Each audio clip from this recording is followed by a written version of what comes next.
across the UK, on DAB+, on your smart speaker, on your smart TV, and on your side. This is Talk.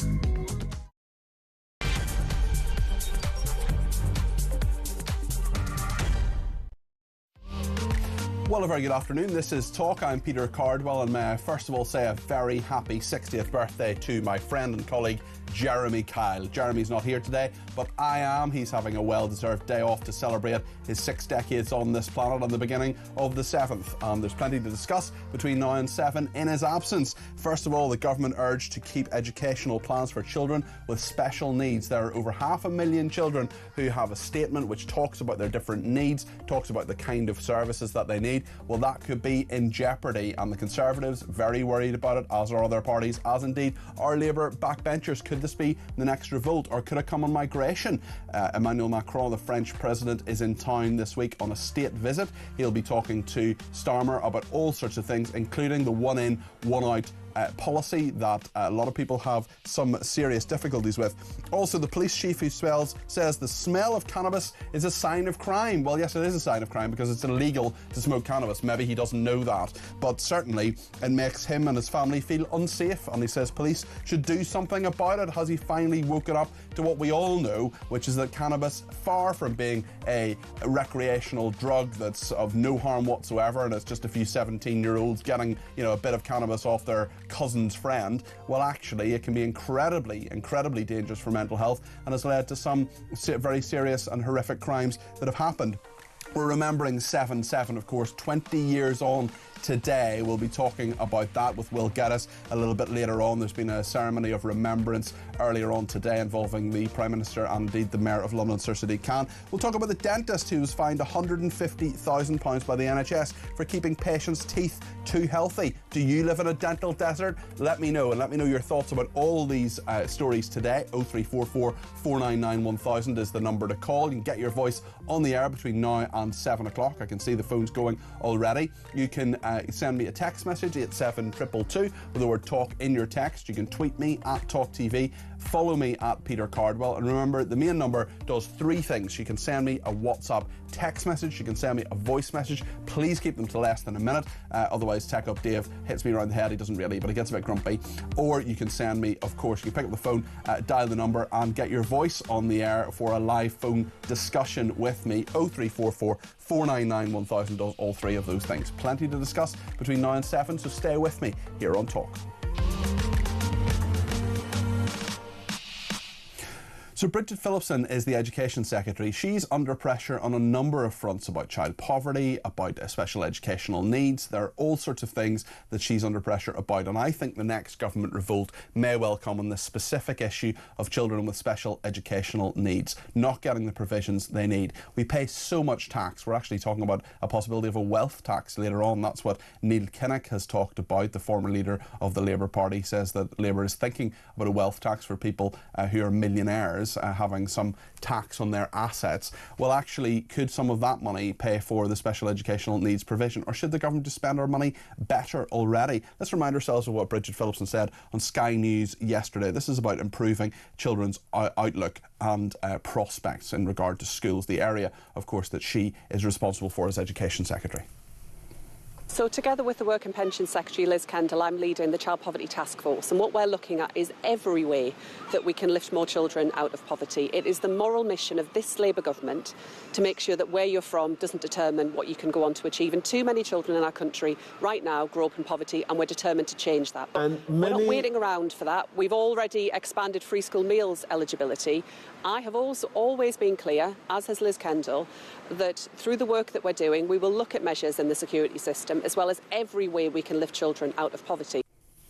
The government says it inherited a system left on its knees. Bridget Phillipson has talked about special educational needs as a complex and sensitive area, but campaigners have said without this specific thing, these education, health and care plans, these legal protections for thousands of children, many thousands of children risk being denied vital provision or losing access to education altogether. Let's get the thoughts of James Wilde. He is a Conservative for North West Norfolk and the Shadow Exchequer Secretary to the Treasury, one of the Shadow Treasury Ministers. James, good afternoon.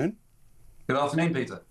They inherited a system left on its knees. That's why there are problems with the education system. That's why children with special educational needs can't get the provision they wanted. It's your fault. Well, every MP will have had the same casework that I have had from parents who are struggling to get support for their children and for additional support in the classroom. We've seen a huge increase in demand for EHCPs and greater support into schools. But what we've now had is the Education Secretary refusing to guarantee EHCPs will continue in the future, but not answered any questions about what might come in their place, which is why we're asking questions here about how parents will be able to be confident their children are going to get the support they need if the government does proceed on this course. It is, of course, a year since the election, and we haven't actually seen any plans yet, and we're told they won't be coming until the autumn. This is a growing area of concern. It's putting a lot of pressure on local authority budgets as well, and having a void and a lot of speculation, a lot of concern being whipped up. It's a bit like we saw with the welfare cuts ahead of the U-turn, when vulnerable people on PIP didn't know whether they were going to be keeping their benefits. So we need some clarity from the government. We need them to answer questions about their plans and whether they want fewer children going to special schools, but then how will they guarantee the mainstream provision is able to accommodate the needs of those children. There's 638,745 of these particular plans for children, education, health and care plans for children in place in January. That's up 10% on the same point last year. Clearly, there are many more children in need here getting these plans that need this extra provision. What would the Conservatives do if you were in power right now to make sure that these vulnerable children had the correct provision that they needed? Well, we set out after quite a considerable review process, which took longer than I would have wanted, I think 18 months to 2 years. We set out reforms to the special educational needs system, being clear about what parents could expect to get, what children should be able to get in terms of support, making the process easier and less attritional. It's too much of a battle at the moment, whereas we want to just see children getting the support. And if they can get more support in mainstream education, that's going to be good for the child, the school and the budget. As well as these costs, we also see huge transport costs for local authorities. My own county of Norfolk spends £40 million just moving children around in taxis and other transport to get to their school when they have special needs. So we need to tackle this growth. But you need to do that in a sensible way of reform. And it's regrettable that the Education Secretary just came out at the weekend with these comments without clarifying exactly what she was proposing to do. So we want to see the questions that we've put to the government answered, so there's more clarity for parents and for schools and for local authorities. Should say the Department for Education says we have been clear that there are no plans to abolish these special educational need tribunals or to remove funding or support from children, families and schools. It would be totally inaccurate to suggest that children, families and schools might experience any loss of funding or support. So are you jumping to conclusions here, James Wilde? Well, Bridget Phillipson was asked a direct question yesterday and refused to give a direct answer. So it seems that the DfE may have moved that on a little bit yesterday. If she just said yesterday, we're not going to take these away from children who've got them, then everyone would know where they stood. You wouldn't have had front pages warning of revolts from Labour MPs again. Maybe that's what's got them worried and rushed out the statement, but it's not really a good way to govern, particularly when we're talking about vulnerable children and their families who often have to battle a lot to get these plans in place. I want to talk a little bit about millionaire migration. We know that in 2025 so far the UK will lose the largest number of millionaires due to tax changes and the closure of investor visas. This is going to be about 16,500 millionaires are going to leave. You may not cry too many tears, perhaps our viewers and listeners at home, but actually if you think about how much taxes people are paying, well, look at the United Arab Emirates, for example, where 9,800 millionaires are due to actually go there because of its low taxes, residency programs and high-end lifestyle offerings. And actually, even in terms of millionaires leaving, even less than half of that number is the next one down. That's China. 7,800 are leaving there. I just want to play to James actually what the former Labour leader Neil Kinnock said about a possible wealth tax. This was on Sky News yesterday. So two things. You think that when Rachel Reeves comes to present her budget in the autumn, number one, she should contemplate tax rises, and secondly, you would say tax rises on wealth and assets? Yes, I would, because I think they should stick to the fiscal rules they've established as a way of strong reassurance about their commitment. It's very, very, very important, not just for the public, but for the markets too, and indeed for their own self-confidence, which is very important. So Neil Kinnock there speaking to Trevor Phillips on Sky News, talking about a 2% tax on assets worth more than £10 million that could raise £10 billion a year for the Treasury. James Wilde, with so many taxes going up for so many other people, in fact your government previously left the highest burden of taxation as a proportion of what the country makes since the Second World War. That's gone up even further under Labour. Could a wealth tax be the answer?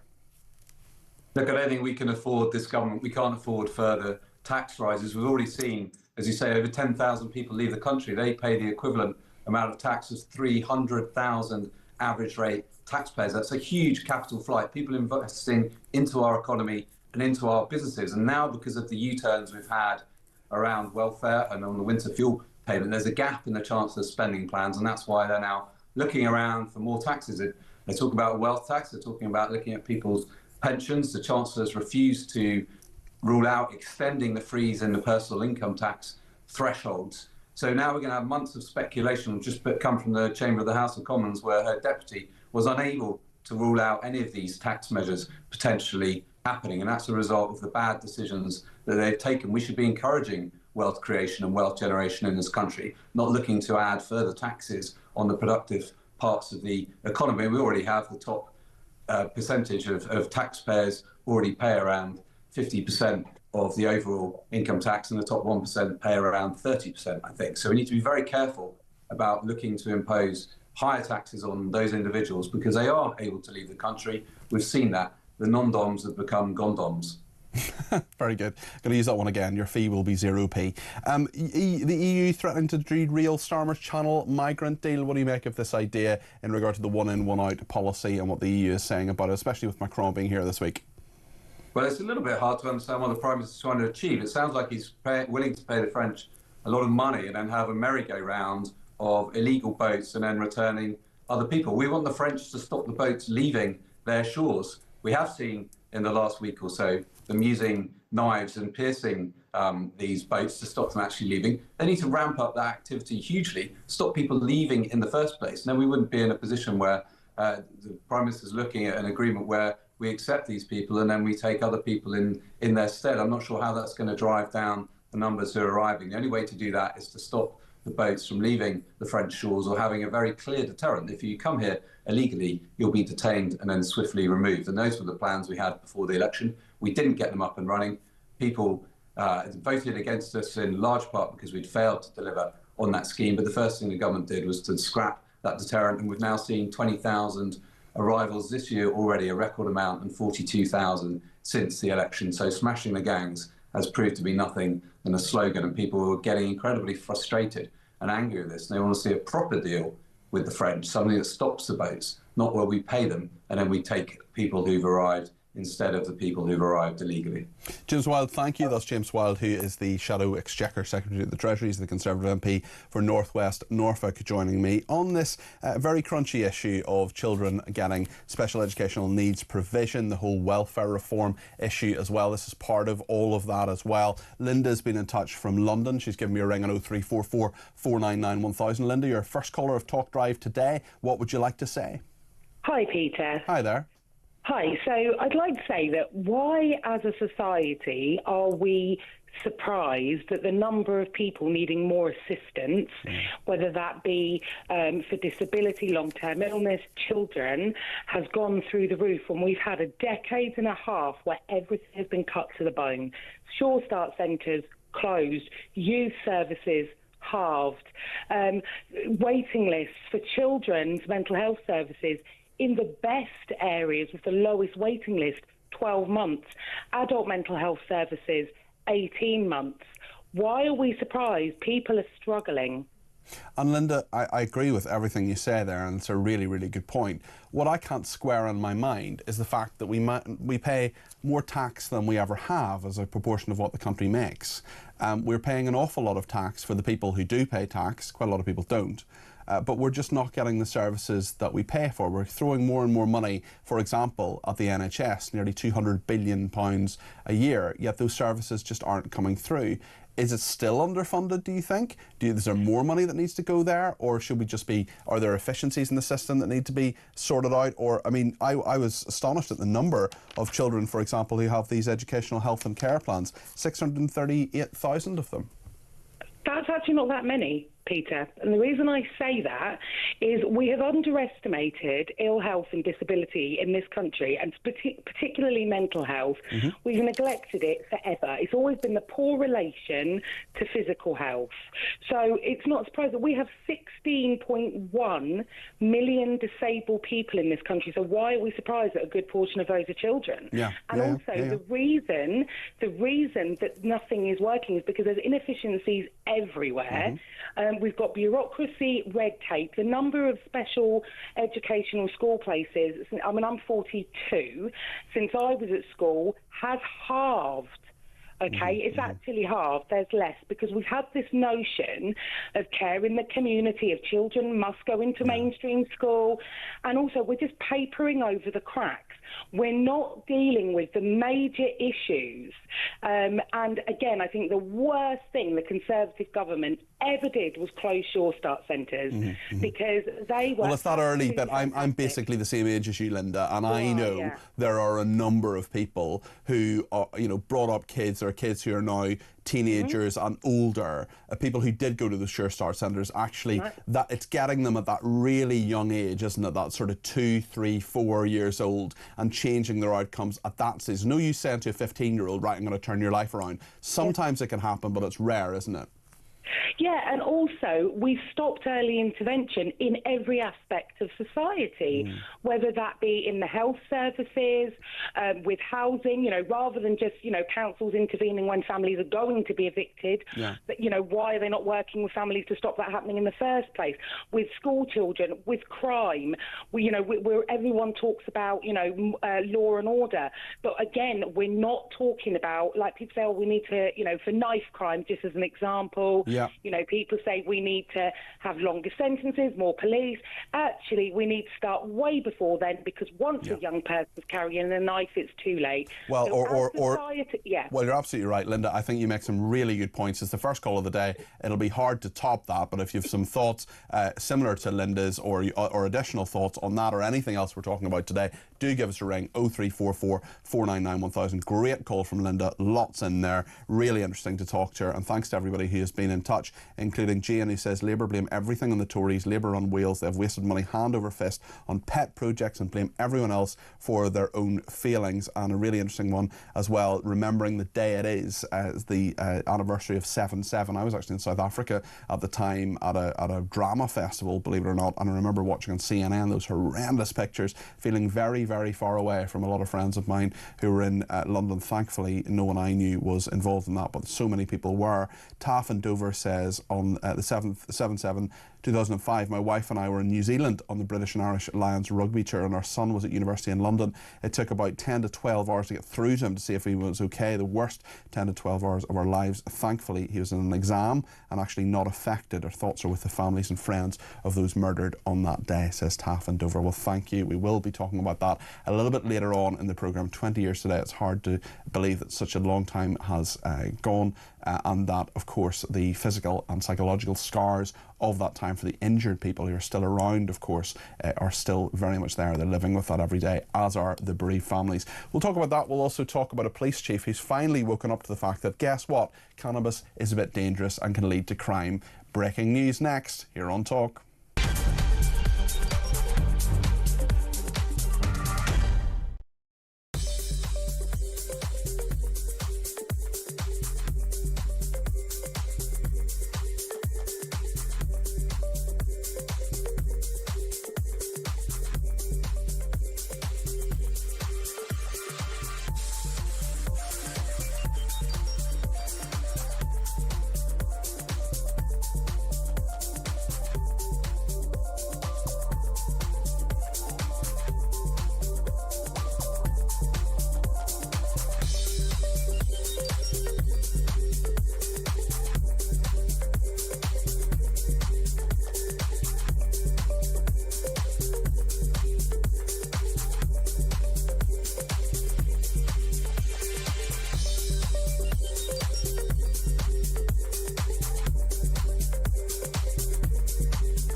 I think we are still seeing individuals prepared to kill themselves in the commission of a terrorist act, but what we're not seeing is that it come to fruition.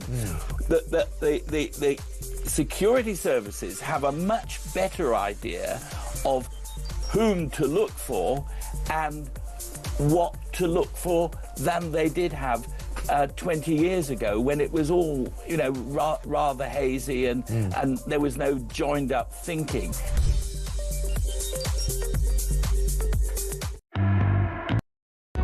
Across the UK, on DAB+, on your smart speaker, on your smart TV, and on your side. This is Talk. Thank you to Angie, who's tweeted me to say, I always thought the rule of dentists was to keep the nation's teeth and oral hygiene in good order. This dentist doesn't need to be fined for doing what they are paid to do. Well, you wouldn't think so, Angie, but unbelievably, £150,000 has been fined. This dentist has been fined for doing his job. We'll talk about that a little bit later on. Another person, Anglo Phoenix, says they're not small boots. These are specifically designed to ferry across hundreds. Mid-channel, they're then collected by Border Force. This is an organised invasion to saturate every square mile of Britain with feral men. The tinderbox grows and only needs one spark. Lenny says, I believe if Starmer did stop the boats, that might cause a revolt with Labour backbenchers. As the priorities for the good of our country, it is not a priority for the good of the Labour Party. Julie says, stop the money we give to accommodate these undocumented young men. We would save billions. And Chili69 says, all of these special educational needs diagnoses are just another route for the parents to live a life on PIP and other disability benefits. And Pete, in Lincolnshire says most children in poverty generally have feckless, out-of-work parents who gamble, drink and smoke and spend so much time at tanning and nail shops. The single mums getting no help from absent fathers but expecting the taxpayer to pay. Pete, I think you're stereotyping people there. I think that is sometimes the case. I don't think it's always the case necessarily, and there are children with special educational needs. My father's mystery female companion, who cannot be mentioned on the radio, actually worked in this area for almost all of her career and knows it backwards, and there are definitely children who do need extra help. There's no doubt about that, and we should give it to them if they need it. Mark says a previous caller stated 16.1 million people in the UK are registered disabled. That's at least 23% of the entire UK population. I find that difficult to believe, or perhaps that's part of the problem. The claim process is too open. It doesn't focus on people who actually need support. Right, Ryan behind the scenes, producer, could you please check how many people in the UK are registered disabled? We had that 16.1 million claim. It's difficult when people ring in and they say, you know, I have this statistic, and Linda sounds very, very, reasonable caller, and actually Ryan's just checked that, and it is correct according to the Office of National Statistics. That is correct, Mark, that 16.1 million people in the UK are registered disabled.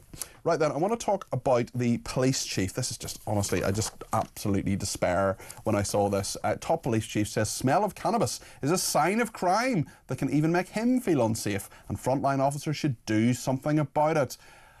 Just welcome to my world. I mean, I live in London, as I know most people watching and listening to this programme don't, but it seems no matter where you are, you walk down the street of any town or city and you often smell, or maybe in villages or rural settings as well, you smell cannabis, people smoking it, people smoking in gardens. It's illegal, and it's really, really dangerous as well. Judges have warned recently that cannabis is not a benign drug after a series of horrific cases, including that samurai sword rampage in Hainault in East London, where a schoolboy was killed, 4 others seriously injured by a drug-crazed Brazilian who had a £100 a day habit.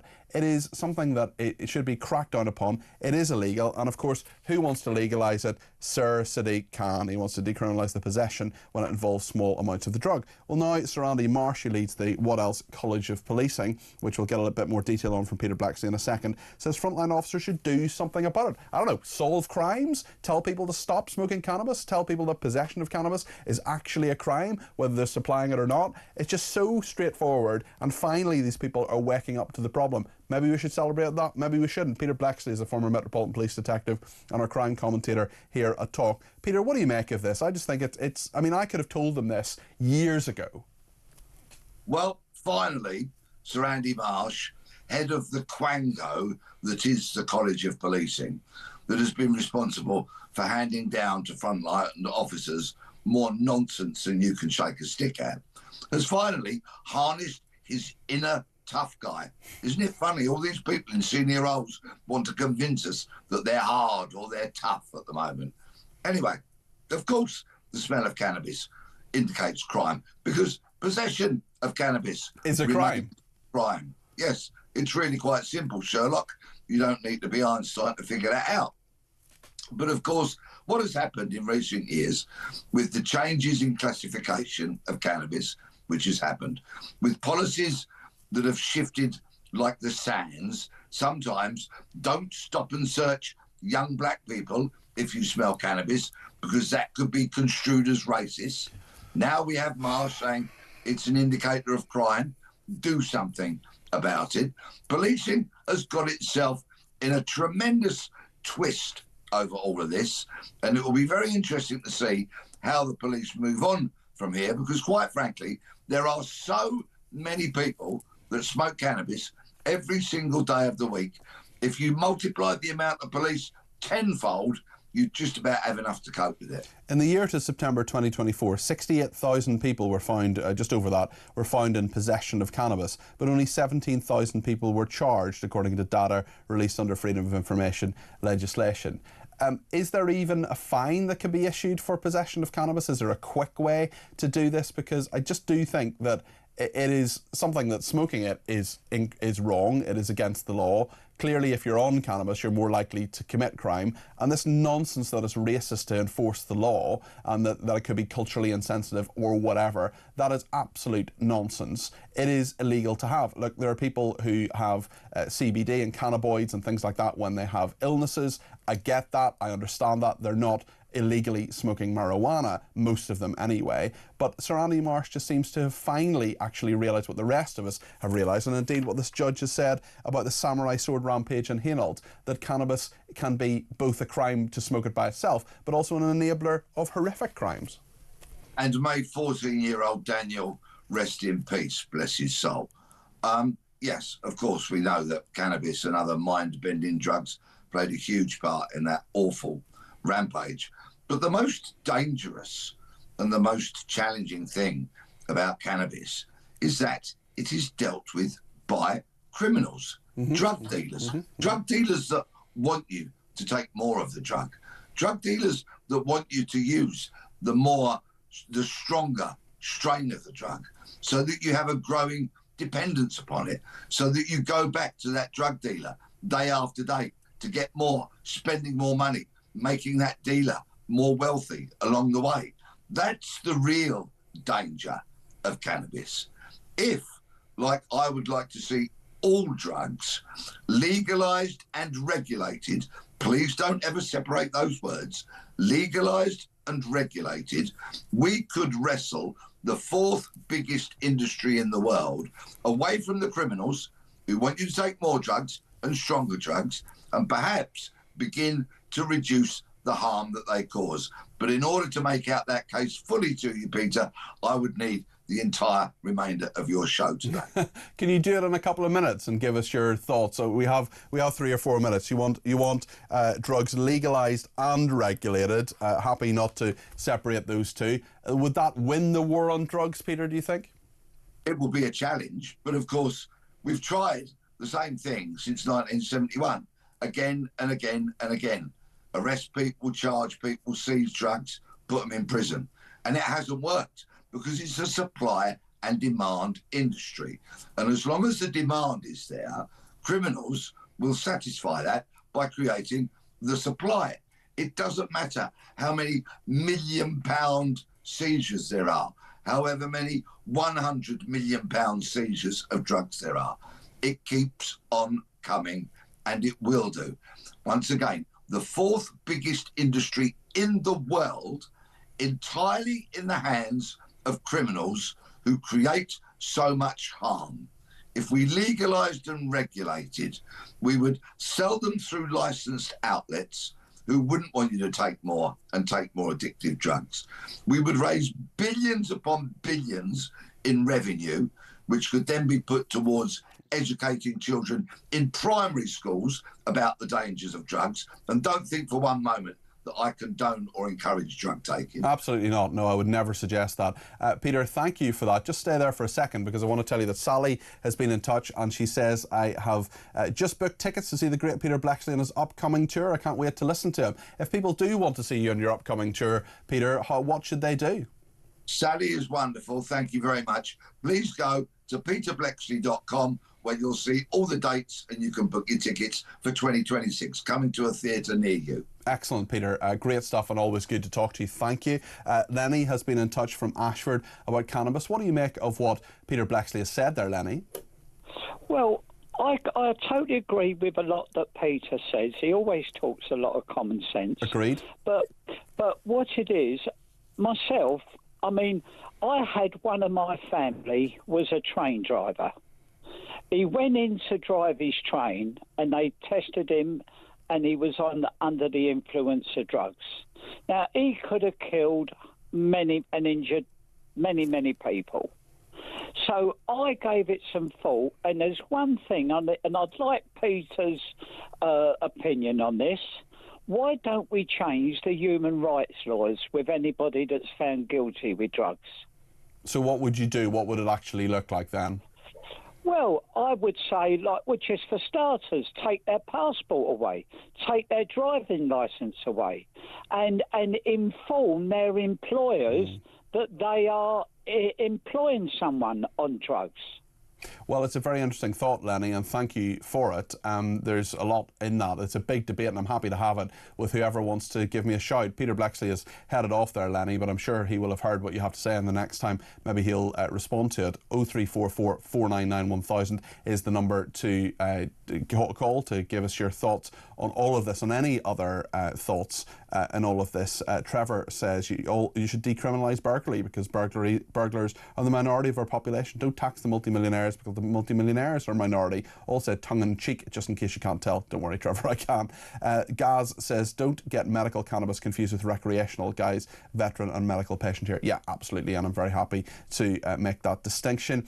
Good afternoon, Peter. I 100% agree with your comments. I live in Gloucester, and you can't walk anywhere in the city without smelling cannabis. More people appear to smoke cannabis than normal cigarettes, but nothing is done about it, says Dave. And Howard has been in touch to say, it's very difficult to qualify. I know people who have serious health problems that cannot get these welfare these disability payments. Some of the silly conditions people mention may be part of their application, and add support to how their main illness limits their ability, but in no way can someone get personal independence payments with silly problems like anxiety or tennis elbow. Well, anxiety is not a silly problem if it's a serious thing. I take pills for it every single day. Howard also says personal independence payments do not come with a free car. If they need a car, they can give up the mobility part of their PIP to pay for it. Howard, thank you for your message. Lots more to discuss. We will discuss the security situation. Are we actually safer 20 years on? And also reflect on the King's message of unity after the 20th anniversary of 7/7, which is today. 20 years, believe it or not. We'll talk to Will Geddes in just a second. Stay with us here on Talk.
the UK.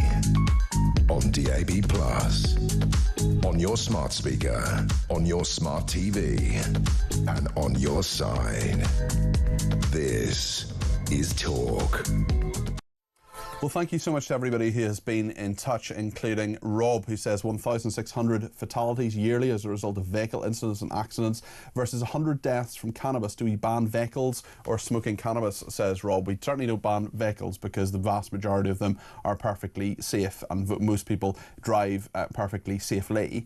The problem is that, yes, there are deaths from vehicles and yes, we do need to make them as safe as they can be, and they're far safer than they ever have been. But in terms of 100 deaths from cannabis, well, yes, there may be a low death rate, but I think there's a far, far greater mental health aspect of that. And I do know some people who've had some serious mental health problems as a result of cannabis. I want to talk now about the King's message of unity for the 7/7 attack anniversary and ask the question whether the UK is actually any safer 20 years on from 7/7. We remember those absolutely horrendous attacks that involved 52 people being murdered, 700 injured after the bombs detonated on the capital's public transport system here in London. The Prime Minister, Sir Keir Starmer, the London Mayor, Sir Sadiq Khan, laid wreaths at Hyde Park's 7/7 memorial this morning, marking the time the first bomb exploded. That was at 11 minutes to 9 this morning. Sir Keir said the country would unite to remember the lives lost in the suicide attacks and all those lives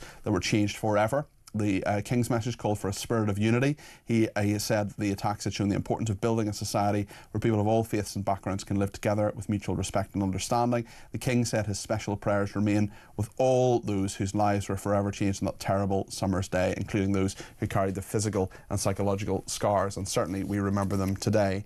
I want to ask the question about whether the UK is any safer any safer 20 years on from 7/7, and no better man to answer that question than Will Geddes. But let's just hear from the Mayor of London, Sir Sadiq Khan. He spoke just before that service took place to remember the victories today.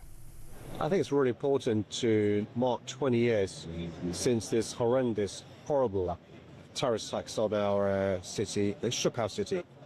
It's right that we remember 52 people whose lives were cruelly cut short by these cowardly acts of terrorism. Of course, and prayers with all of us are with their family and friends. Their lives will not be the same again. We honour the survivors and the bereaved, but also we should pay tribute to the emergency services, the transport workers, those heroic, ordinary Londoners who ran towards danger, but selflessly and bravely supported those who'd been hurt on that day. Sir Sadiq Khan there, the Mayor of London. Well, Will Geddes is with us now, the security expert. Will, we all remember that terrible day. I was actually in South Africa when it happened. I remember watching what happened on CNN, and it was just absolutely horrendous. And so many people very, very worried. Taff and Dover was in touch earlier talking about his son who was at university and those horrible times when he didn't know whether his son was safe. We've heard so many stories today, so many reminders of that awful day. Are we safer now? Well, it's a very difficult. Thank you, Peter. Thanks for inviting me on the show this afternoon, particularly on today. It's a difficult question to answer because in some regards, yes, we are, but in other regards, not. And I can cover either side depending on your preference as a priority. Go for both. Go for both. Give us both sides of it, Will. All right. So on a positive side, there were a lot of lessons learned. This was a heck of a situation. I was actually in London on 7/7 when this terrorist attack actually took place. And it was a brand new surprise pretty much to everybody as to how this particular attack was materialized. And the question really that was raised on this was, it was the first introduction of suicide bombs in the UK, which was a huge, huge, huge shock because we'd never seen that before. We were very used to the provisional RA. Now, where it worked effectively and very, very well was in terms of how the blue light services could coordinate and work together in these types of events. Now, those lessons were further learnt in the wake of the Manchester Arena bombing, obviously in 2017. But since those times, certainly we've seen how the coordinated efforts between domestic intelligence, MI5, the Metropolitan Police and Counter-Terrorism Command, and the various supporting blue light services and regional counter-terrorism teams have been able to coordinate. Now, that's the good thing. On a negative side, Peter, the big problem that we have is, unfortunately, we are bound by, firstly, the European Court of Human Rights, which is enabling those that are getting into this country illegally, and that is something which, you guys cover on a daily basis on Talk, that we have such a huge problem of undocumented foreign nationals, particularly from many of those countries that have been those responsible, or from those countries have been responsible for terrorist attacks in the UK. And we have a number of people here who could potentially create harm. And we have a security services and police service that are simply not expanding sufficiently and financed and supported sufficiently to be able to be commensurate in its response to dealing with this increasing threat. So essentially the systems are in place, the people can work together better than they did 20 years ago, but the resources just aren't there. Absolutely. And even Eliza Bullingham, who was the former head of MI5, or the head of MI5 at the time of... Manningham Bullard, you mean? Yes, sorry, correct. Yeah, you're absolutely right. Forgive me. She, by her own admission, said that they could only cover as many of the priority persons of interest that they had their eyes on. Now, we know the attackers on 7/7 had been on the radar of the security services, but they just simply didn't have the resource to be able to monitor them as well, and they had people who were of a higher or greater priority. And that is often the way, because the first question that people ask when there is a terror attack or an attack like this is this person on the security services radar? So many people are, thousands, tens of thousands of people are on the radar, but in terms of actually following that person, monitoring them and so on, that takes an awful lot of time and effort from the security services and to a lesser degree the police as well. They can't look after everybody, or they can't look out for everybody, and they can't examine the behaviours and actions of every single person. Yet, of course, the security services often get blamed when things do go wrong, even though those actions, in theory, could have been prevented. Absolutely. And Peter, the biggest problem that we've got is that the whole of those that can slip through the net is getting bigger and bigger and bigger. And this government, the government that we have in place, is just simply not robust enough. They are not dealing with these issues in a stringent sense, in terms of obviously dealing with individuals that are deemed to be threats, that are individuals that are illegally here in the UK, do not have permits or licenses to be here in the UK, and are not being taken out of the country, not being extradited back to their countries or returned to their respective countries. So, in terms of the threat, Peter, I don't want to be the harbinger of doom, but we're in very, very sensitive and very dangerous times right now, because we not only have a huge number of individuals in this country that the security services are going to have to monitor, but we have a weak government that is not taking a strong enough position on this.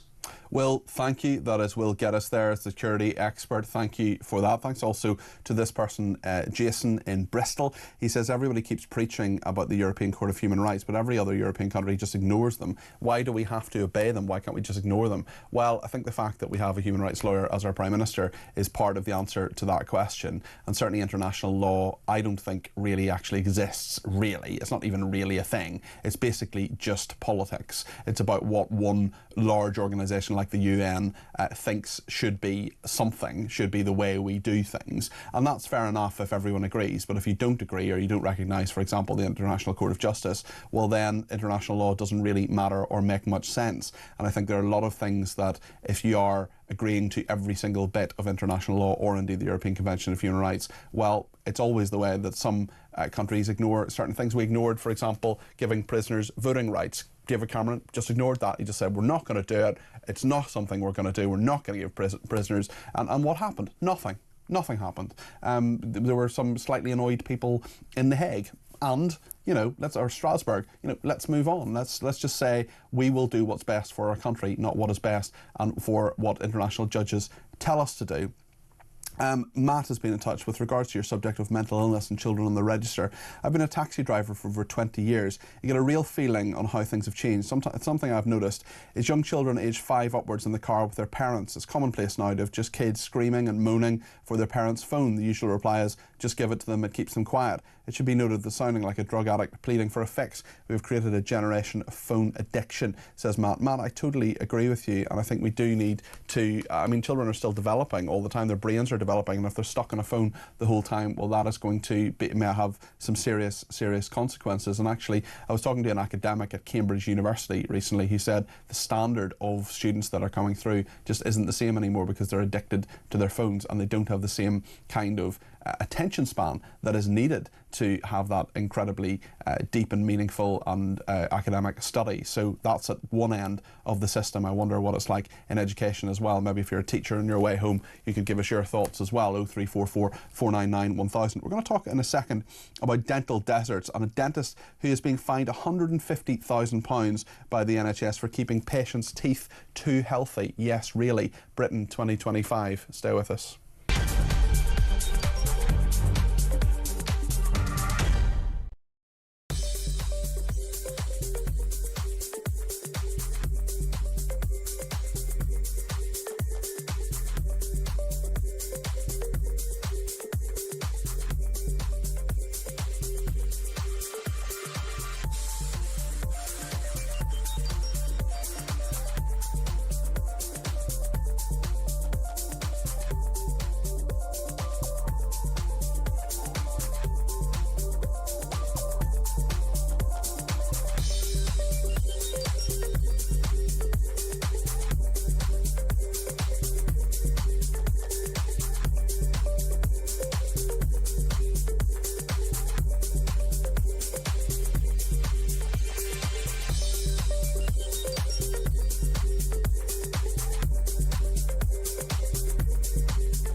I think we are still seeing individuals prepared to kill themselves in the commission of a terrorist act, but what we're not seeing is that it come to fruition.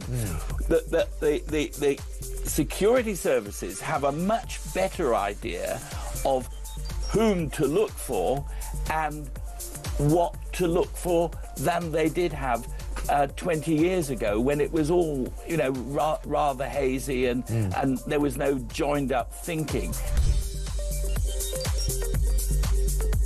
Journalists such as yourself at Talk and in other organisations can examine the people we are selecting. So there is you a understand the frustration feel, though. Oh, God, there's another potential scandal again. He's denied any wrongdoing. We need to stress that. I can more than understand it. It can't be more than just Nigel Farage as a one-man band. I feel it myself. I was there coming up on Saturday to do a Times Radio interview, downstairs, and I thought, my goodness, I'm going to have to defend this now. Yeah. It's a perennial problem. Yeah, I feel it as well, and I can't stress enough how much of the limited resources across the UK, on DAB+, on your smart speaker, on your smart TV, and on your side.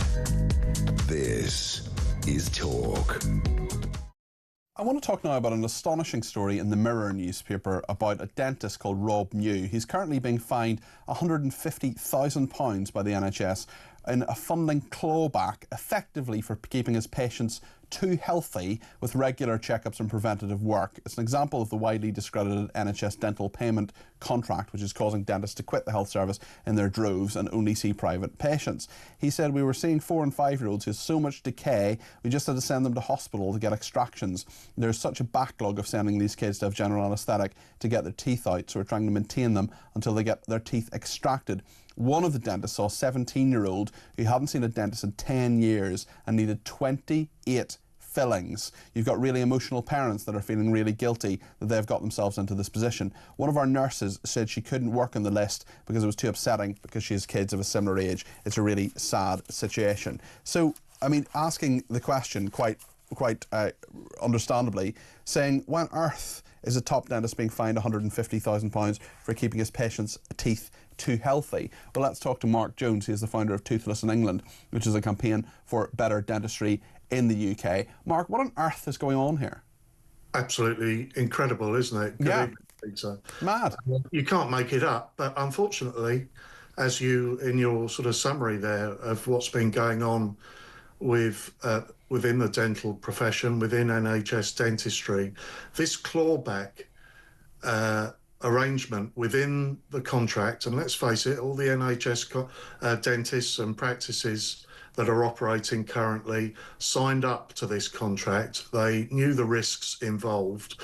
But here we are in the 21st century with a dentist doing what the government, this new government, they've been a year now, they've had their 10-year plan for the NHS announced last week, doing what the government is asking the NHS to do to make us better, more healthier, for particularly our young children and young adults to get a really good start in life health-wise.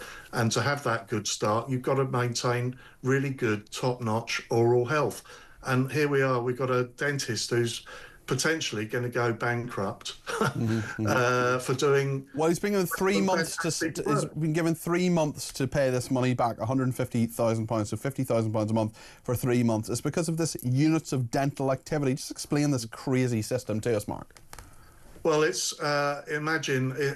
this has been the bane of everybody's life. The professionals out there who are doing some great work, that are hanging on for dear life to the NHS contract. The UDA system is a unit of dental activity. You get paid a particular amount of units dependent on the work that you're conducting on your patient. Now, I'm not a dentist, and a dentist would be better placed to explain what they do. But in a nutshell, Peter, if you went into your local and you bought a round of drinks, so you bought 5 pints of lager. Unlikely, but I'll stick with it. Well, okay, but you get the premise. But you only pay the landlord for 1 pint. That landlord's going to go to the wall financially very quickly. And there's a similar situation with these poor old dentists who are only getting a certain amount of money just for doing 1 unit of a dental activity, whereas it would take much more than that to fully treat the patient. So I've got great sympathy for this dentist, but it could also, can I just add something else, Peter, that isn't being spoken about? That the independent integrated care boards that are dotted all around the country, and this chap down in, is it Devon area? I think so, yes. His integrated care board is having its funding slashed. Yes. And of course, they're going to look to try and stem the flow, shall we say, and recoup some of the money that they're not going to get in the coming financial round. So it's a very desperate situation. And unless the government starts acting on this 10-year plan with immediate effect, starts reforming, which I'm sure they will do. They put it in their plan. They promised to do the reforms, but those reforms to that contract cannot come fast enough. Patients out there are getting worse and worse access to dentistry, if they can access it at all. Yeah. And that's stacking up massive problems health-wise for the whole of the country. Yeah, Mark, you're absolutely right. It's a scandal. Mark Jones is the founder of Toothless in England, a campaign for better dentistry in the UK. Thank you for speaking to us today. And thanks to Danny in Leek in Staffordshire, who says, hello Peter, great show. Did I seriously just hear you say that a dentist was that good at his job, i.e. keeping people's teeth healthy, that he's been fined? Yes, Danny, you did. That's exactly what has happened. It's crazy. Danny continues, if that's true, this country has just stepped up a level in madness. You're absolutely right, Danny. It is totally crazy. Now, the government will say they're fixing it. They've got a 10-year plan, as Mark was telling us there. Steve has been in touch and says the dentist gets fined for doing his job properly. Why do so many business people get rewarded for failing at theirs? For example, water companies. And Mark says your previous comment from the taxi driver about parents giving their phones to kids is so true. I'm a taxi driver and they give their phones to youngsters as little as 3 just to keep them quiet. 3 years old and you're giving them a mobile phone. That is not a good idea. That is storing up problems for the future. There is an awful lot of many problems, I think, that are being stored up there. Lots to discuss in the 5 o'clock hour. We've got Jack Elsom coming. He's a political editor of The Sun. We'll talk about the government being urged to keep education plans for children with special needs. Quite a few people getting in touch about that. We'll take some more calls as well. And Labour willing to explore a wealth tax. The EU threatening to derail Starmer's Channel migrant deal as well. Jack will give us all the latest on all of that in just a few minutes' time after the news. I definitely want your thoughts on all of this as well, whether it's on welfare, personal independence payments, people still very annoyed about that. Dentist, maybe you're a dentist, maybe you're someone who can't get a dentist. Tell me your story as well. If it's about migration you want to talk about, just give me a call. 0344 499 1000 is the number to call. And of course you can text me at 72222, the word talk in your text, or send me a voice note on the main number too. See you in a second.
Across the UK, on DAB+, on your smart speaker, on your smart TV, and on your side.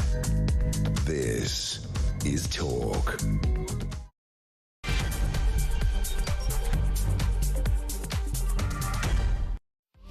thank you so much to everybody who has been in touch. Loads to discuss between now and 7. We'll speak to Jack Elsom, the political editor of The Sun, in a second about the government being urged to keep education plans for children with special needs. That is probably going to be the next big political issue that is coming down the track. We'll talk this hour as well about a priest who's 83 years old, arrested at a Palestine Action protest. Get your thoughts on all sorts of issues, including welfare and personal independence payment, and indeed migration.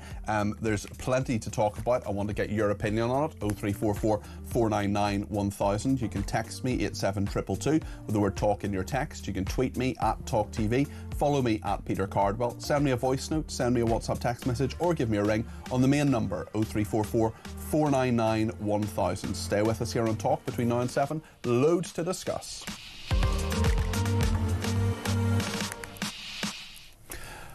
Well, Jack Elsom is the political editor of The Sun. And Jack, the big issue today seems to be the government being urged to keep education plans for children with special needs. This is after Bridget Phillipson failed to confirm, the Education Secretary, yesterday that these would be kept in place. Just explain this row to us and tell us what you think and what you're hearing from Labour backbenchers in particular today, not happy with what the Cabinet member has said. Yes, well, good afternoon, Peter. Well, like you said, over the weekend, we heard from Bridget Phillipson. We knew already that she was reviewing plans for SEND provision, so special educational needs provision in schools, and these education health plans, which are essentially plans funded by the government for special needs provision for pupils in schools. We know that Bridget Phillipson is going to be reviewing this, and she's currently looking at it, culminating in a report in the autumn. What she wouldn't do over the weekend is confirm that these would remain in place. She said that the system is broken. Often it can be very adversarial, very bureaucratic for parents, which is true, and often it can be. And I think that no one would really argue about reform to the system. What some Labour MPs are fearful of, though, is that they will use this as a cost-cutting exercise, essentially trying to plug that massive black hole which Rachel Reeves is now grappling with in the public finances. And that while I think SEND provision is now costing about £11 billion a year, Bridget Phillipson, Rachel Reeves will use this not to fundamentally reform the system, but to try and close the black hole and trim some of the money. And that is where Labour MPs are getting very, very uncomfortable about it. And they are letting their views be known to journalists such as myself. And this is really after that welfare rebellion, where they now smell blood, and they know that if they flex their muscles enough and kick up enough of a fuss about something, then the Labour government will blink. And I think that now they are in full voice and they are happy to give the government a kicking over things they feel strongly about. And as one Labour MP put it, if you think that the government went through a storm when it came to welfare changes, if they are trying to take money from disabled children, they're going to be in a whole new world of political hurt. And so that is now what the government are grappling with. They've obviously got enormous economic challenges on the horizon. You know, it seems that Rachel Reeves is going to be doggedly determined to stick to her fiscal rules. She can't raise borrowing anymore, in which case growth isn't going to come to bail her out, because growth has been pretty sluggish, and we're expecting the OBR, I think, even to downgrade the existing growth forecasts. And so the only thing really she can do at the moment, if she's not prepared to make big savings, is tax rises. And so this is the problem they're now grappling with, and she's in a bit of a pickle. Certainly when you're talking to Labour backbenchers, when you're talking to other MPs as well, it is quite striking, Jack, and you speak to more of them than I do, but people go into Labour politics in particular, they often feel they have a moral mission, and in fact Bridget Phillipson did yesterday on the media talk about a moral mission. I mean, I think it's reasonable to question whether there actually is a moral mission when, first of all, you're taking winter fuel payments away from old people, then you're backtracking on that. Then you're talking about personal independence payments for people who are often severely disabled or can't work for whatever reason, then you backtrack on that. Then we're talking about kids with disabilities. I mean, there are really lots of quite vulnerable people who are being targeted by this government. There seems to be a bit of a pattern here. Yeah, and it's really the paradox, I think, at the heart of the Labour government at the moment. You are right. Many Labour MPs who came in 2024, yes, they were described as Starmerites, built in the Prime Minister's image and loyal to the Labour government, but they are also people who cut their teeth and came into politics and got into Labour politics, often during the 2010s, where austerity was a rallying cry for them, and they did not get into politics to essentially take money away from some of the poorest people in society, which they have been asked to do by their government since getting in. Now, the welfare changes, I think, were slightly different because it was pretty modest savings, I think £5 billion, although there's definitely questions about how those savings fell. Did they need to be in PIP claimants, or could they be with some other sort of, unemployment benefits or the like? But it was definitely a row at the time last week. It's difficult, obviously, with send provision. Obviously, you'd want to try and get that money down as much as possible. But any attempt to essentially take money away from some of the most vulnerable children in society would go down incredibly badly, not just with Labour MPs, but much of the public too. And it is these pretty horrific choices now which the government have to make. Many people would see that there are savings to be made elsewhere. Yeah. And the welfare budget hasn't really been touched at all. I think it's a massive shame. £5 billion out of a projected £100 billion in sickness benefits by 2030. There are other stuff, and that seems to be basically untouchable now. And the government won't come back for it because they are now terrified of stirring another mutiny in their Labour ranks. So that seems to be a boil which can't be lanced now until probably after the next election. And so now we're having to find other ways of making savings. And on that exact note, Jack, Neil Kinnock, the former leader of the Labour Party, has been speaking to Sky News yesterday. He told Trevor Phillips how he thinks a wealth tax is one way to get some of that money into the system. This is what the former Labour leaders said. So two things. You think that when Rachel Reeves comes to present her budget in the autumn, number one, she should contemplate tax rises. And secondly, you would say tax rises on wealth and assets. Yes, I would, because I think they should stick to the fiscal rules they've established as a way of strong reassurance about their commitment. It's very, very, very important, not just for the public, but for the markets too, and indeed for their own self-confidence, which is very important. Lord Kinnock there speaking to Sky News yesterday. Jack, do you think this is a goer? Well, Number 10 certainly aren't ruling it out today, and it definitely opened the door to it, I think, at their morning lobby briefing, where they suggested that potentially it might be on the table.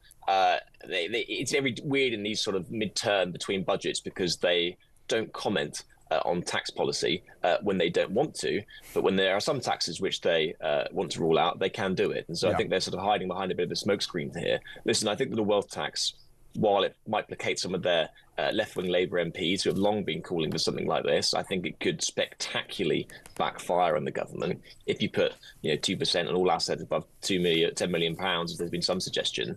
Then the sort of capital flight and the exodus of millionaires, which has already been present since Labour jacked up taxes by £40 billion at the last budget, one would, I think, drive that even further and see more rich people leaving the country, and therefore the tax take overall risks going down. But also, in terms of the signal it would send to potential investors, people coming to this country, I think would be a very bad one. And I think Rachel Reeves' credibility would be shot after saying that the tax rises needed last time were a once in a parliament measure to, as she put it, clear up the mess of the Tories. That would be shot. And, for Rachel Reeves, who crucified the Tories for their supposed financial black hole, she's now facing one of her own, and it would almost be laughable and funny if it wasn't so daunting. The prospect now of wealthy people in particular, but also working people, if she proceeds with stealth tax rises and other sort of measures, would be unforgivable. And I think that many people now, a country already reeling from £40 billion of tax rises a few months ago, is not going to stomach a few more billion. Yeah. Jack, I'm going to speak to Elaine in Derbyshire in a second. Her daughter goes to a special needs school. But just before you go, I want to ask you about the EU threatening to derail Starmer's Channel migrant deal. We've got Macron, of course, here this week for a state visit, but Italy, Spain, Greece, Malta and Cyprus expressing serious concerns over the implications for southern EU states. Complex talks are in the balance. This is the one-in, one-out Channel migrant returns deal with France. What is happening and what do you expect to happen this week? Well, I think we're expecting some movement on this deal. It seems that at the moment those deals have not been finalised. Essentially, this one-in, one-out policy drafted by the government would see France take back one migrant that's just crossed the channel into Britain in return for Britain repatriating an asylum seeker currently in France, most likely if they have family members in the UK. And so it wouldn't be a potential cost in terms of migrant hotels because they can go and live with them. It's been branded by the Conservatives as a bit of a merry-go-round gimmick. But it is something which the government believes can break the business smuggling model of the gangs, because if you know that you can come over here and then would be sent back, then it would stop people paying thousands of pounds to smuggling gangs to risk their lives in the channel. It does seem that some EU countries are not happy with this and are sort of throwing a bit of a spanner in the works at the last moment. We also understand, I don't think Britain at the moment is too happy with current arrangements. And I think there's a question now of money, because if more money changes hands and more money is sent by British taxpayers over the channel, in addition to the £480 million, which has already been sent in the last 2 years, and that would be very unfathomable to large parts of the electorate who have seen this money go over there, an incredible amount of money for not much bang for our buck, it appears so far. It finally appears in the weeks leading up to the state visit that French cops have been trialling these new tactics. Incredible coincidence that, I thought. Really, really weird exactly. that the BBC cameras just happened to be there at exactly the point that they waded in their non-waders, in their non-waterproof trousers, for example, to go in and slash those boots. Really strange coincidence, I thought, Jack. Very strange, Peter. You know, these coincidences in politics happen all the time, don't they? But yes, it is. It is something which has clearly been a message has got to the French police, I think, in the days ahead of Macron's visit. But you know, the worst thing, I imagine, it's a very sunny week by the looks of it. Red days, as they call it in the Home Office. And I think the last images they want right now is the sign of more migrants crossing the channel, just as Emmanuel Macron puts on his white ties to have tea with the king. It wouldn't be a very good look. Very true. Jack, thank you. That's Jack Elson there. He's political editor of The Sun, joining us there. Elaine in Derbyshire has been waiting patiently. Elaine, I just wanted to talk to Jack about the politics of all this. First of all, now I definitely want to talk to you, because I know your daughter goes to a special needs school. What is your perspective, Elaine, on what is happening with this provision? So my daughter goes to a special needs school. She's adopted. She has a brain injury, so cognitive disability. Okay. Her IQ 63. She went to a mainstream school up until she was 7.5, and basically she just sat in the back and sang and clapped her hands. Right. And it wasn't, the thing is, it's not the teachers, it's the type of education that they do at those schools that are not right. So in my daughter's special needs school, they have a farm, they have an allotment, they do forest school. Sounds lovely. Sounds like a really good, really fun thing. Yeah, they do cooking. But my issue here is with Bridget Phillipson is that, first of all, we were told we were going to get extra teachers from the closing down of the private schools. In fact, what's happened at my daughter's school is it's increased the numbers, because some of the children that had autism that were at a private school and now have to come to my daughter's school because their private school's closed down. The local authority were paying for a space. But in addition to that, Peter, the government have basically decided or signalled to us all that they've given up on building more special needs schools. And what they're going to do instead is cut the number of children who have the ability to go. So I don't know if you know this, Peter, you can't actually get into a special needs school if you don't have an ECHP plan. Right. So so what she needs to do is build more special needs schools. But instead of doing that, she's going to throttle the amount of children that can go. And I will say this as well. I have sat, and I'm black myself, Peter, so I'm not going to be charged with any of this racism nonsense. The only people that this government will not touch a penny from is the fighting age men that are coming over on thingies. Okay. Why should my daughter or someone's nan or someone's disabled auntie have to pay for fighting age men who shouldn't be in this country? So when you, also I have to pick up the journalist. You are good, Peter, but you keep on talking about this black hole.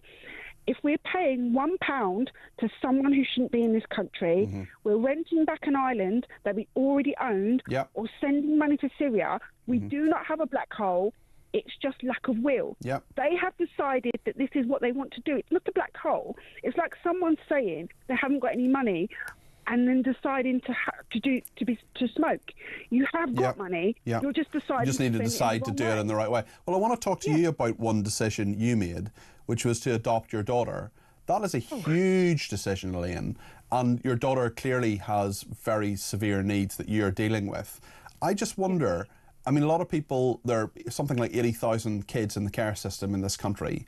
all of them need good, loving homes. You're providing one for your daughter. And Elaine, that is no mean feat. What made you decide to do that? Well, we were foster carers before for 7 years, and we just loved it so much. But it was quite sad that the children had to go back, and we really wanted to change a child's life. We've actually adopted twice. Right. We've got one who's 12 and one who's 10. But can I say something else, Peter, as well? Yeah, go ahead. Do you know they've actually cut adoption support fund by 40%? So when we applied for my younger daughter to have therapy, they said we can have therapy or the assessment, but not both.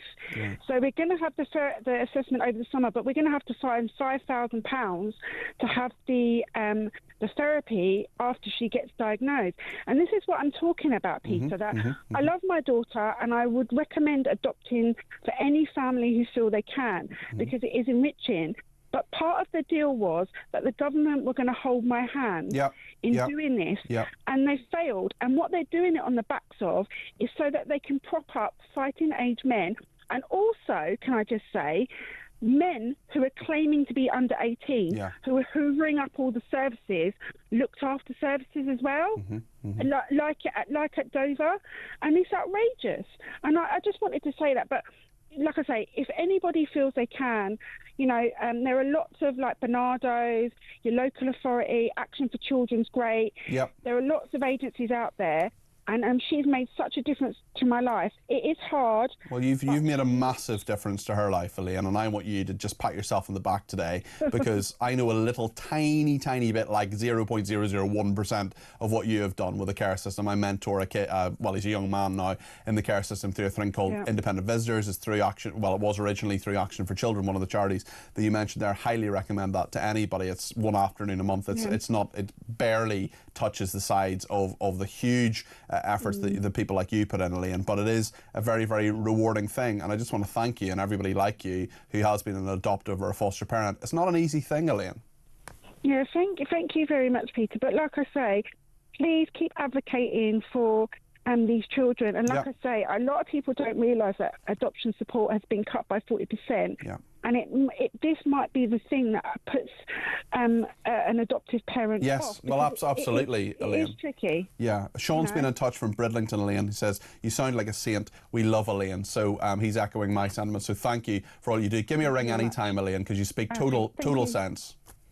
Okay, thank you. Thanks, Elaine. Thank you. That is Elaine in Derbyshire there, clearly knowing what she speaks of. We're going to talk in just a second to Nicole Lambert, who is a journalist who is going to tell us all about a story she had in the Mail on Sunday this week about an 83-year-old priest arrested at a Palestine Action protest. Guess what? The law still applies to you if you're 83 years old, if you're going to support people who are apologists for Hamas. Stay with us here on Talk.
reform have? It's basically calling on the government to come forward with a discussion document to look at the issues around benefits received by foreign nationals as distinct from British nationals. We believe that there is a case for looking at restricting those benefits to those who are British nationals rather than foreign nationals. But we want to have a discussion document because we appreciate that there are all sorts of issues that then come into play around that. But we think it's an important area that we should be looking at in terms of controlling the welfare bill.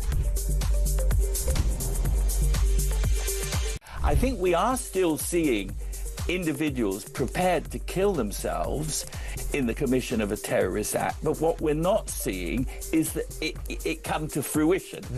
The security services have a much better idea of whom to look for and what to look for than they did have 20 years ago, when it was all, you know, rather hazy and there was no job. Across the UK, on DAB+, on your smart speaker, on your smart TV, and on your side. This is Talk. Well, thank you to Susie, who's been in touch and says, Peter, have you noticed that today we're commemorating 7/7, yet at the weekend hate marches, plus all of many others since the 7th of October, were allowed to take place where they sometimes call for globalism and globalism of jihad.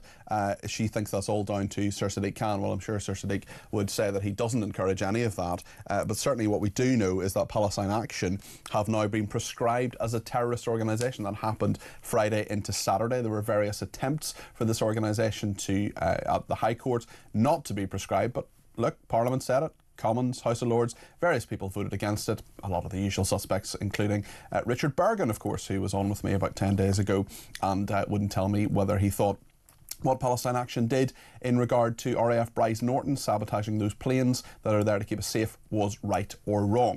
Well, let's speak to Nicole Lambert. Nicole is a journalist who had a piece in the Mail on Sunday this week that I was looking at, quite a couple of reports actually. One of them was about Reverend Sue Parfitt from Henbury in Bristol, arrested on the same day the group was outlawed. Sir Mark Rowley was asked by the BBC whether it was a good use of police time. He said the law doesn't have an age limit, whether you're 18 or 80. If you're supporting prescribed organisations, then the law is going to be enforced. Officers, you could see, did it with great care and tried to preserve that person's dignity, but they're breaking a serious law. Nicole, give us the detail of all of this. Hi, Peter. Thank you very much.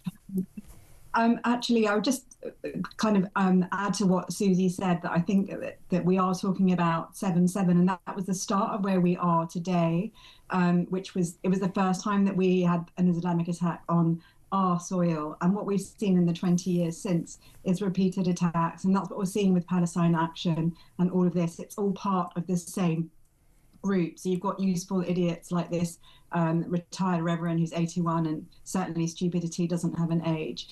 And then we have, we have extreme Islamic extremists also planning and attempting problems on our soil. And one of the places where they meet is with Palestine Action, which is a misnomer, really. It's an anti-West group that is attacking our military, and that is what it's doing more than anything else. And that's why they've finally been outlawed. They've been ever more dangerous, and they've been targeting. Yes, Jewish places and Israeli places, and the final straw was when it was something to do with the RAF, nothing to do with Israel, which shows to me how it's an anti-Western movement. And this movement, this anti-Western movement that we saw at the start of 7/7, we've seen radicalised since the October 7 attacks, and it's all coming together, and it's making our country a more dangerous place. There's no doubt about that, certainly. Were you in any way given any sort of hope that the MPs voted so overwhelmingly to prescribe Palestine Action, as Lords did as well? But of course, some of the usual suspects voting against that, including people like Jeremy Corbyn, who voted against Al-Qaeda being prescribed over 20 years ago now. I am given great hope by the fact that so many of them did. The fact that we have people like Jeremy Corbyn in our parliament is a whole other question. I'm old enough to remember when the IRA bombed our government at the time, and 2 weeks later he invited them into the House of Commons. So this is someone who is very much the enemy within. He goes hand in hand with the useful idiots who love Palestine Action and who are not friends of our country. And this is coming at a time when the world is becoming sadly more dangerous. We've got war on our doorstep in Ukraine. We've got all of the problems in the Middle East and all of that stuff that's bringing up. And then we're seeing the demonstrations. A few weeks ago, I was at a demonstration. I was in between both the demonstration and the counter-demonstration. And this was the week that Israel was at war with Iran. And I saw people walking down the streets with the Ayatollah saying he's on the right side of history, which shows you just how mad our country, parts of our country, has become. I don't think it's the great majority. I think a lot of us are awake to this, and there is some good news that the government is at least seeing this and noticing this, but it has taken a long time. And one of the big questions is, why hasn't the IRGC, which is the Iranians, the Islamic Republic side of Iran, why has that not been prescribed? That's something that they talked about and they still haven't done it. I'm asking questions as well, Nicole, about why Pascal Robinson Foster from Bob Villan, the guy who shouted death, death to the IDF, and there has been further footage that's emerged of him about a month and a half prior to that at Alexandra Palace talking about the death of IDF soldiers specifically. He tried to explain it away. Guess what? He couldn't. I'm wondering why he hasn't been arrested yet. It's been over a week since that. We all saw what happened. There just don't seem to be developments in this case. But I'm sadly not surprised by this. So, as we know, there was a woman who was imprisoned, perhaps rightly, but for 30 months for talking about marching on mosques at the time of the Lucy Connolly, 31 months, but at the same time, after October 7, there was a man who spoke in a mosque and whose words were put out on video, who talked about going to get Jews in their homes. And his charity has now been looked at. It was revealed this weekend. And he was not arrested because they said that this was part of the Quran. But I, as a Jewish journalist, haven't seen anyone really being arrested for anything to do with anti-Semitism or anything like this. So I'm sadly not surprised at all. I'm pleased he was dropped by his management, but I'm also not surprised to see that his music has become more popular because, of course, this has become a new way of attracting all sorts of attention. Well, it's the Americans rather than the British, Nicole, who seem to have actually taken stronger action against Pascal Robinson Foster. They've banned him from America, putting his tour in jeopardy. That now won't happen. The Americans seem to have their finger on the pulse of this. They did that very, very quickly. Why can't the British and indeed the police catch up, is my question. Well, the problem is that we have, in this country, we have the opposite problem, which is that anyone who's Israeli, they're the ones that are being silenced, people that have done really nothing. So there's a Jewish-British group called Oy Vavoy. They're klezmer, and they merge klezmer with soul. They have very beautiful music. They are very much of the left, pro-refugees and all of that. And they were banned from 2 venues at least because they have an Israeli singer, and they were attacked because she had an album cover which showed her naked collecting watermelons. And that was enough to see her taken off, to see the entire band have their 2 gigs cancelled. But in the meantime, people like Bob Villan and all of that, the Kneecap, they're more popular than ever. Yeah. And there's something wrong with our society, which goes back to where we start from, which is from 7/7, we've seen this darkness within our society, and we don't see our authorities really being able to get to grips with it. And it's something that it's going to carry on impacting us, just as it did on 7/7. Nicole, thank you. Speaking a lot of sense, as always. Nicole Lambert there, a journalist for a number of publications, including The Mail on Sunday. Lots to discuss in all of that. Let me know your thoughts. 0344 499 1000. Lots coming on special needs school, on dentists, on personal dependence payments, and welfare. Lots of tweets as well. Let me just read out a couple of messages before the break, more after the break. Chris in Northumberland says, I'm a learning disability nurse. But just in regard to Elaine's call, the parents that adopt their children are amazing and need all our support. If it wasn't for them, it costs our country billions annually to provide the care and support that they do out of being fantastic people. Chris, you're absolutely right. Jane says your caller Elaine has just nailed it. This government are cutting services to give the money to fighting age meals as well. It just beggars belief to me that people like Elaine, who are voluntarily fostering and then adopting children, she's adopted 2 kids. That is a huge thing. That changes your entire life. It changes your entire life. It is a very, very noble thing to do. I know some foster carers who worked with the young man in the care system who I do a little bit of work with. They are fantastic people. They changed his life. They absolutely did a 180 from the horrendous situation he was in with his biological parents, bring them to him and set him up for life. And these people, we need to give them all the support that they need, because 80,000 children in the care system, and all of them need happy, loving homes. And Elaine is one of those people who is providing that. And we're not supporting her because there isn't enough money. Why is there not enough money? Well, there are lots of reasons for that. But the point she made as well about the asylum bill is certainly part of that. We'll hear more from you in just a second. Stay with us.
Across the UK, on DAB+, on your smart speaker, on your smart TV, and on your side.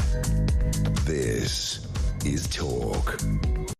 Lots of people getting in touch on Twitter, including Philip, who says, "Hi Peter, the UK should legalise cannabis. Forget the gateway drug myth. Studies from the National Institute on Drug Abuse shows weed doesn't lead to harder drugs." I just don't think that's true, Philip. The only reason cannabis is illegal is because Big Pharma can't patent it and corner the market. Well, I think Joseph might disagree with you. He says, "This Thursday we bury our nephew. He was a good lad. He smoked a bit of weed. Life got tough and his choice of weed got stronger and stronger until he moved on to Class A drugs. He did not see 40. On Thursday we say our final goodbyes to him. The drugs don't work." Joseph, I'm so sorry to hear that that happened to your family. I wish you well for Thursday, and I wish you well for the future as well. I hope you pay, I'm sure you will pay a great tribute to your nephew. That is a horrendous story. Thank you to Amy, who said something similar to one of these plans, one of these ECHP disability plans that enabled me to get the support I needed to access mainstream schools. I'm really concerned that any reform to the system will be rushed just like the welfare reform, and I think that this area needs to be gone through slowly to get it right. Amy, thank you for that. Andy says, registered disabled. How does one register a disability? who holds the register. If there's such a thing, there must be thousands more disabled people who have not been entered into the register of disabled people. Tad has been in touch and says, two things truly worry me. Ignorance and nepotism, and modern society is liberally laced with both. Indifference has allowed evil to proliferate, so I urge others not to let it happen. Thank you to this person who says, years of inaction in dealing with crime leads to crime getting out of control. Society gets what it deserves. And actually quite a number of people getting in touch about people giving children iPads and phones and other electronic devices. Andy says, watching the Women's Euros this weekend, England versus France, the camera zoomed in on two toddlers, 2 or 3 years old, each glued to a tablet, wearing headphones instead of watching their mothers play football. It says it all. Let's talk about welfare with Brian in Aberdeenshire. Brian, you're very welcome to the programme. What would you like to say about this? Hi, Peter. Hi there. Cut a long story short, I was refused PIP. Now, I'd worked all my life up until I was 42 years old, and I worked since I was 15, and I was attacked from behind in the street in Aberdeen. Yeah, I was walking a blind girl to a bus stop at the time. Waking up in the hospital, the whole face restructured, metal plates in my head. Brian, that's dreadful. I'm so sorry to hear that. Yeah, so it's cut a long story short. So without a face-to-face meeting, because of the hospital reports and the police reports, DWP put me straight on to disability, and the minimum payment that I could get. Okay. And this went on for years, and I tried to get PIP several times, and 3 times in total, and they wouldn't give it to me. And it was quite.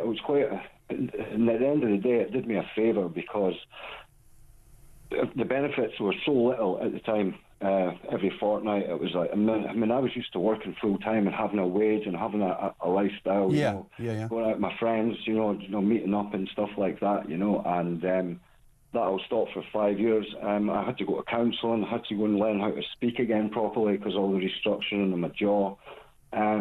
So none of it was my fault. The police report said it's not my fault.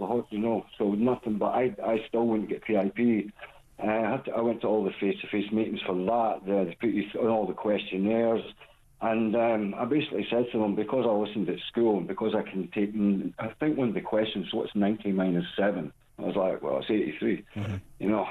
And me with a head injury, and because I knew that, they were just like, they wouldn't give it to me. Right. Three times. And but the thing is, across the road from me at the time in Aberdeen where I lived, there was like people who had been like on drugs all their life and that, and every second one of them was on PIP. They'd made bad life choices. So what did you do, Brian? What did you do after the 5 years? Well, after the 5 years, I went into counselling off my own back. As I said, went to the speech therapist, got my confidence back up. I wasn't speaking to my family for a while, and then I got back in touch with them, had a good support network, engaged with the right people, and I got myself back into work. Well, well done you. I mean, that's... DWP, it didn't please them. They told me off, and so did my doctor. And I was like, well, at the end of the day, it just drove me so insane, and I couldn't live the life I was living. So I got off, so it actually did me a favour. Because so are things better now, Brian? Is life better? Yeah, well, I'm actually out of work again, but that's only because, thanks to the Labour government, I was one of the businesses we closed down because of the national insurance rise. They couldn't afford to keep anybody, so we all got let go. Are you looking for other work at the moment, Brian? Is there any hope? Yeah, I'm a private chef, so I've got a few people I used to work for, I could do a few private jobs here and there, so that's not a problem. You're making me hungry, Brian. What's your speciality, Brian? My speciality is... Oh, I hate that question. Sorry. No, but it's just like good home-cooked foods. Scottish fare, like salmon and like good steaks and stuff like that. And I used to be a vegetarian chef in Edinburgh when I lived down there at Pierre Le Pan back in the day. Wow. So I'm 54 now, and that was my first chefing job was in Pierre Le Pan. So I'm a vegetarian chef as well, so that's always quite handy. Yeah. And how is life now? Is life better now? You're back to doing what you're passionate about? Yeah, it is. It's good. It's really, really good. And when I get to do it, of course, I'm still looking for work. Well, listen, I wish you well, Brian. You've been through an awful lot, and your story is a really interesting one. It's a really good one. It's about working hard, and it's about getting back to it. I mean, do you think if you were on, just finally, Brian, do you think if you were on personal independence payments, you would have done any of that? To be honest, no. Yeah. No, I couldn't afford it, you know, and I just couldn't.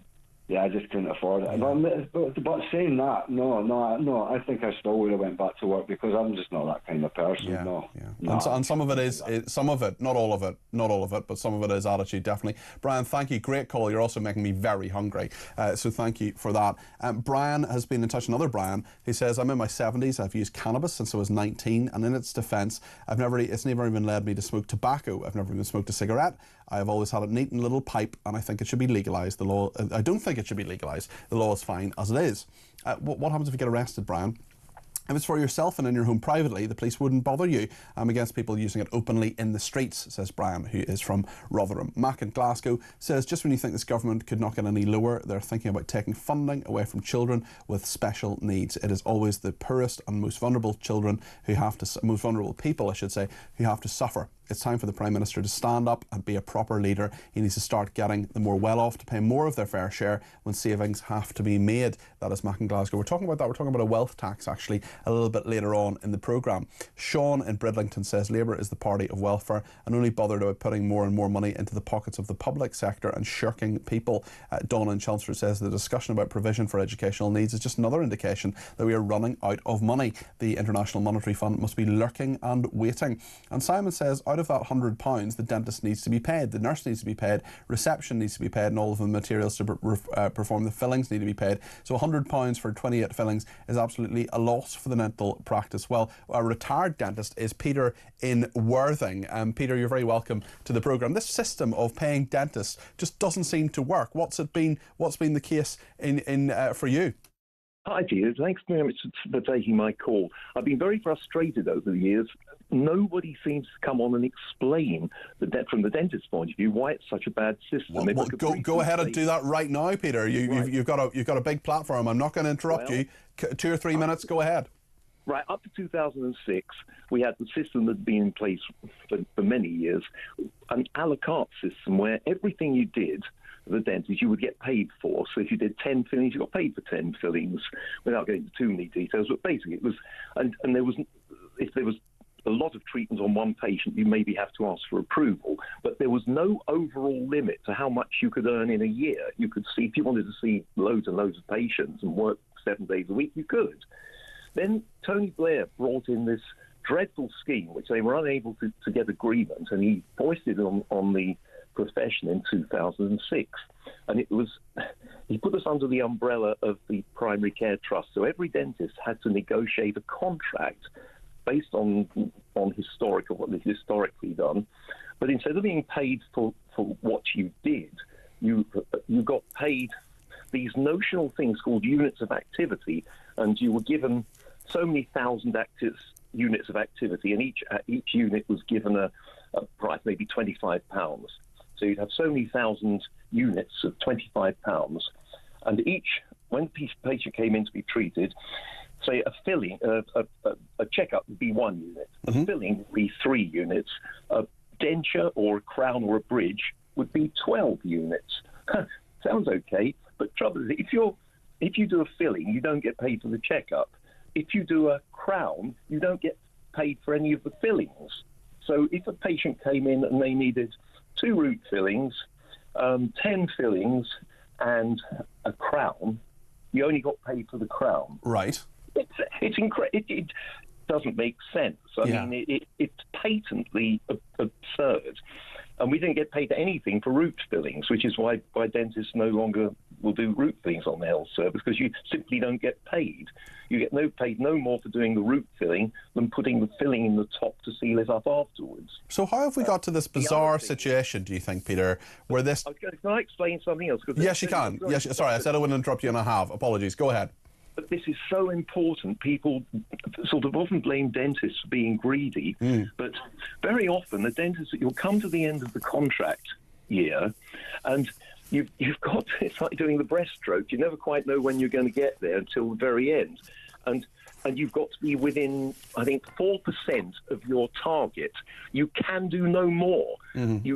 So if you want to, if they build a housing estate up the road and loads of patients want to come in, you can't treat them because you haven't got any units of the Northern Health Service. So is that then, Brian, where we've got to this state where this dentist is being fined £150,000 for apparently treating too many patients? I mean, it just seems bizarre. Sounds like clawback. I can't honestly say without knowing. No, it is clawback. No, the clawback. Yeah. I've read the article and it's clawback. Yeah. It could be that he didn't fulfil. He could have been working really hard and doing loads of treatment, but not getting the units of activity. You say if you've got to do if you've got to do 10 fillings to get paid for one, you can understand. And it could be he got to the end of his contract year. And hadn't fulfilled all his units of activity, so they clawed it back. It sounds like an utterly bizarre you lost it. If system. You did too much, you didn't get paid for it, and if you didn't do enough, they clawed back the contract. So it was a nightmare. I'm thankful to be out of it, to tell you the truth. I love the work, but I can tell you that it just got busy. It was so awful in the end, the paperwork. It was like having two separate jobs. Goodness me. Well, thanks for illustrating that point, Peter. I really appreciate that. That's Peter in Worthing there. And it does sound like a crazy system. And unsurprisingly, dentists are up in arms about it. This is the hidden oral health crisis. Children who've never seen a dentist needing multiple teeth removed after their first appointment. An NHS dentist, Rob New, revealing to the Mirror newspaper the upsetting cases he's encountered since opening his books to new child patients every Thursday. It does seem absolutely crazy. One more on cannabis. Vince has been in touch and says if you legalise cannabis, you can regulate it and control its strength, make it so you have to register, you take it and only get it from a registered shop. This would build a register of takes, generate tax in the sale of it. You're always going to get people taking harder drugs and addiction to them. It's human nature when it comes to addiction to things. I think we should just stop.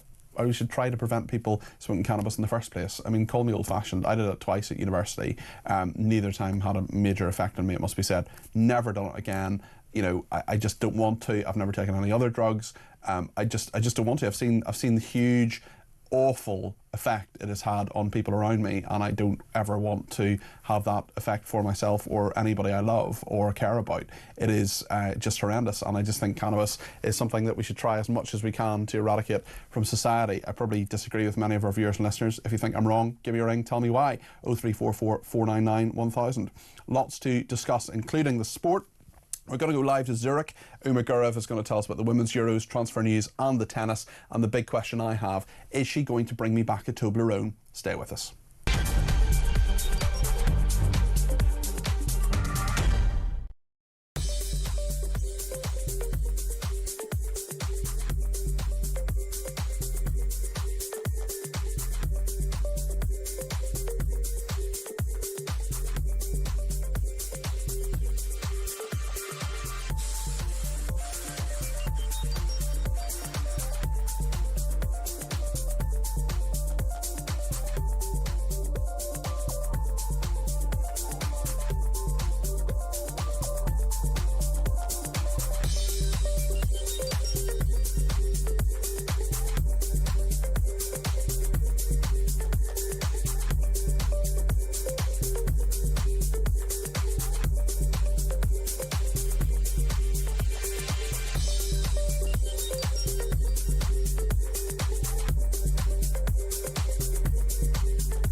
Up thinking. I mean, if Angela Rayner becomes Prime Minister of this country, she's obsessed with this Islamophobia law, I'm out.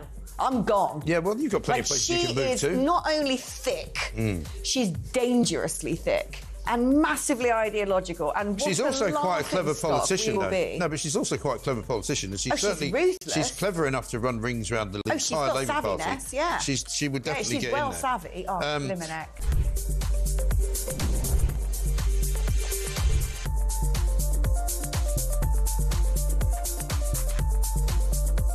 It's basically calling on the government to come forward with a discussion document to look at the issues around benefits received by foreign nationals as distinct from British nationals. We believe that there is a case for looking at restricting those benefits to those who are British nationals rather than foreign nationals. But we want to have a discussion document because we appreciate that there are all sorts of issues that then come into play around that. But we think it's an important area that we should be looking at in terms of controlling. Across the UK, on DAB+, on your smart speaker, on your smart TV, and on your side. This is Talk. Well, thank you to everybody who's been in touch, including Kevin, who says Brian is an absolute legend and his case mirrors my own in some ways after a triple heart bypass due to how I answered the questions in regard to PIP. But unfortunately for every one of Brian and myself, there are many, many more who work the system and get everything. There was Brian, the chef, who was telling us about going back to work. Sarah's been in touch from London, who says the lady with the adopted child, that was Elaine in Derbyshire, couldn't have put it any more succinctly. It should be put to the Prime Minister and Cabinet members by every journalist who gets the chance. The only people who haven't taken money from is the illegals. That sentence should be played on repeat outside Parliament, like that made Stop Brexit man. Even disabled children now, despicable. Maybe they're all being robbed to buy and rent the houses they're being moved into, says Sarah in London. Lots of concern over that. We'll continue to reflect that throughout the show, but now it is time for the Sport Summary on Talk. And we're going live to Switzerland. Uma Gura, of the TalkSport presenter, is there. Hi, Uma. Hello, how are you, Peter? I'm very well. I know it's an important day for sport, and I know you've lots to tell us, but it's also World Chocolate Day. So my question is, when you come back from Switzerland, are you bringing me a Toblerone? Well, you know what? It's so funny you say that. I have to say, I'm not bringing you a Toblerone, but I popped over to the Lindt factory this morning, and I may have picked up something for you. I guess we'll have to see when I come back, Peter. Marvellous. Excellent stuff. I'm very much looking forward to that, Uma. You join us live from Switzerland, of course, where the Lionesses play their second match of the Women's Euros on Wednesday. Not such a great start against France. Can they bounce back on Wednesday night, do you think? They have to. This is the bottom line of it, because if they lose that match, they're the defending champions and they're out of the Euros. Basically, I went down to the hotel where the Lionesses are staying to do a couple of interviews with some of the players, and the good news, I think, is that they seem to be in really good spirits. I spoke to Hannah Hampton, who's the keeper, and I think they're just saying now they want to come back and they want to get back on the pitch as soon as possible. In some ways, this waiting period, I think, is the worst for them because, you know, it was such a tough performance to watch, and I think for them it will have been tough to take. We knew that France was always going to be a tough opener, but I think the Lionesses didn't really do themselves justice in terms of the performance. There were just so many players off their game, and now, you know, it's not like it's much easier. The game against the Netherlands, they're a really, really good team, one of the European best, I think. But for Sarina Wiegman's side, I think they have to go forward and basically just learn the lessons from that first game. And the support out here is incredible. That's something else that they should be able to rely on. It was about 3/4 English fans in the stadium when they played France. So hopefully they can rely on that. The fans are all behind them. They've got the players to do it. Now it's just about actually executing the game plan on the day. It's a busy week back home with the transfer market, clubs getting their squads in place. Tell us about some of the big names potentially on the move this week, Uma. Yeah, so we found out today that Callum Wilson from Newcastle, his contract is not being renewed at the Toon Army, so he is going to be heading away. We're not sure where he's going yet. We know there's interest from the Premier League and also from the MLS in America. You know, he's been one of those players who's been so outstanding when he has performed for Newcastle, but unfortunately in the 5 years that he's been there, just been so hit with injuries. But I think he leaves as a bit of a Newcastle legend. Obviously, they of course won that massive trophy, the League Cup, just the season gone by, and he was such a huge part of that, I think. And in the fans' mind, he'll be well remembered. And also the other one that we're looking out for at the moment is Victor Gyökeres. We talk so much about how Arsenal are finally looking to sign that striker, and Gyökeres, who's currently over at Sporting Lisbon in Portugal, he seems to be the target. whether or not he's actually equipped to come in and be that striker that Arsenal finally need to win them the Premier League they've been waiting for so long. There's a bit of doubt about that because he actually used to be at Brighton and he turned out to be a bit of a flop at Brighton. He never actually made any appearances in the Premier League. So yeah, I think it'll be interesting to see if they do sign him and also if he's actually the man for the job. Well, that is a big question, I'm sure, that will be answered. We also have the final week of Wimbledon, the quarter-finals imminent. Who's made it through? Tell us about that. Well, Novak Djokovic has made it through. Very exciting game, actually. He won in 4 sets against Alex de Minaur. I saw one of the volleys. It was incredibly intense, actually, and just showed the genius of Djokovic. It's going around Twitter at the moment. I retweeted it. It's just this incredibly intense part of that match. Honestly, you have to have respect for him because he was kind of holding his stomach throughout the match. And at the end, he just said, just because I'm so tired, not because I'm injured, because some of those rallies were just incredible. And he is 38 years old. To be doing that, continue to be at the quality that he is at his age is incredible. So he's going to be one to watch. And of course, we've got Cameron Norrie, the only Brit left in the singles competitions on both sides. He's in action tomorrow. And currently, Mira Andreeva, the teenager who's been so fantastic, she's leading Emma Navarro, so we would expect her to get through as well. But it's really getting to crunch time at Wimbledon. There's been some controversy about the automated line calls as well, because they accidentally switched themselves off during Sonny Cartel's match. So they've decided that they're going to switch off that manual feature, which you thought would be switched off already. But there you go. There we are. How much longer are you in Switzerland? Does it depend on the women, on the English women and the Lionesses and how they go? Could you be coming back with them? Oh, I hope not. No, I'm going to stay until the end. I think even whatever happens on Wednesday, I will stay for their last game against Wales, and then we will see. But I hope I get to stay out here for very long because hopefully they're going to win the whole thing. Yes, absolutely. Although I am quite worried about the best before dates on the Lindt chocolate. That's my main concern. You should be more worried about the fact that I might eat them before they get to you. I'm sure that would never happen, Emma. That would never be a temptation. Thank you so much. That's Emma Gurov, TalkSport presenter. Bring us up to date. We'll check in with her, of course, later in the week as well. I'm doing Drive on Thursday and Friday as well. I'm here today because Jeremy is turning 60 today. A very happy birthday to Jeremy Kyle, my friend and colleague, of course. We will talk in the next hour. We'll have a little debate actually just after the news in regard to a wealth tax. What do you think? Should millionaires have to pay more? Candace Holsworth says no. Matthew Hulbert says yes. We'll also talk about Netanyahu visiting Trump and get a peek inside the paper tomorrow, The Sun tomorrow, from John Lucas, and see what is happening there. Loads of people getting in touch as well. Plenty more calls, texts, tweets coming your way. 0344 499 1000. See you soon.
across the UK.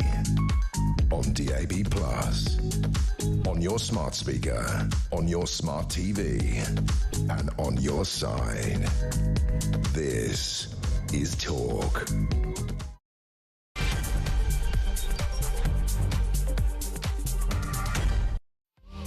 Well, a very good evening. This is Talk. Thank you so much for your company. Loads to talk about between now and 7 o'clock when Kevin O'Sullivan takes over. He'll be here between 7 and 10. We're talking about the government being urged to keep education plans for children with special needs. We're also talking about a wealth tax as well. Labour could be willing to explore it. What would that mean? Who would be targeted by it? And is it a good idea? We'll speak to two people in a second who have contrasting views. And we want, of course, your view as well. We'll talk about Benjamin Netanyahu visiting Trump in the United States, putting pressure to agree a Gaza ceasefire, and also Trump pressuring various countries to cut ties with Russia. We're talking about the personal independence payment and the welfare bill as well, migration, the 7/7 anniversary, dentists. One dentist fined £150,000 for treating too many patients. Yes, really. Loads to discuss between now and 7, and we'll take a peek inside the Sun as well tomorrow. Lots to discuss. I want to discuss it with my guest, but also with you. This is my show, but it's your show too. Whatever you want to talk about, let me know. 0344 499 1000 is the number to call. You can text me at 72222 with the word talk in your text. You can tweet me at talkTV. Follow me at Peter Cardwell. And remember, the main number does three things. You can send me a WhatsApp voice message, you can send me a WhatsApp text message, or you can give me a ring. 0344 499 1000. Thanks to everybody who's been in touch so far. Plenty more to come between now and 7. Stay with us here on Talk.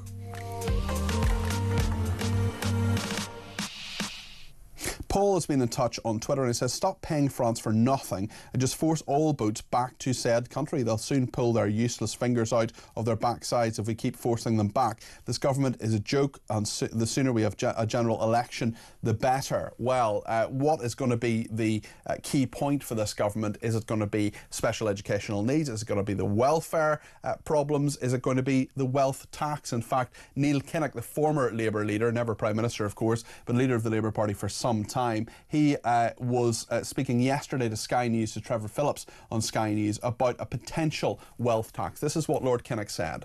So two things. You think that when Rachel Reeves comes to present her budget in the autumn, number one, she should contemplate tax rises, and secondly, you would say tax rises on wealth and assets? Yes, I would, because I think they should stick to the fiscal rules they've established as a way of strong reassurance about their commitment. It's very, very, very important, not just for the public, but for the markets too, and indeed for their own self-confidence, which is very important. Well, lots to discuss within this. Two commentators who take opposite positions on this. One of them is Candace Holdsworth, the other is Matthew Hulbert. Welcome both to the programme. Hi. Hi. Tell me, first of all, Candace, why you think this is not a good idea. And we don't actually know exactly what is proposed. Certainly a 2% tax on assets worth more than £10 million could help raise about £10 billion a year for the Treasury. So if it raises the money we need to put into those public services, why is it a bad idea? Because every time it's been tried, it has failed. I mean, even historically in this country and in other similar countries. In the 1970s, that was exactly what the Treasury thought would happen. They thought that if they implemented wealth taxes, that a huge amount of money would come in, but the absolute opposite happened. It triggered flight of wealthy individuals, capital flight, and you got the opposite of what was intended. All over the world, people have tried wealth taxes and they've ended up reversing them and abandoning them because they don't bring in what you think they're going to bring in, because the wealthy are very mobile, and they will go to other places. And we are in a situation now where a lot of people are moving to places like the Emirates. We know that this country has lost a huge number of wealthy people to places like Dubai and other places in that region who are offering a very competitive tax regime, and people will go there. And I just think that, you know, the definition of madness is trying something again and again and again and expecting different results. Matthew, in regard to what Candace says, I have a chart in front of me here saying that the United Arab Emirates is attracting millionaires due to its low taxes, residency programmes and high-end lifestyle offerings. 9,800 of them in the last year have gone to the UAE. The country that has had the most millionaires leaving is the UK. 16,500 millionaires have left. If we tax these people yet further, they have a lot of money, not taking anything away from that, but if we tax them yet further, if we put a wealth tax on their assets, I mean, that might be all well and good in concept, but they're going to leave. Well, good afternoon, Peter, and to your other guests as well, and of course to your wonderful viewers and listeners. Well, I mean, you know my view on this, Peter. It is that we absolutely should have a tax on wealth, and I'm really pleased to hear Neil Kinnock say this. And no, he was never Prime Minister, but he's a substantial figure in our recent political history and thinks very deeply about these matters. And I absolutely agree with him, and I hope the government follows his lead. Do I think that they will? No, I don't, because frankly, I don't think they're brave enough to do this. Why should they do it if they do? What are your reasons for it, Matthew?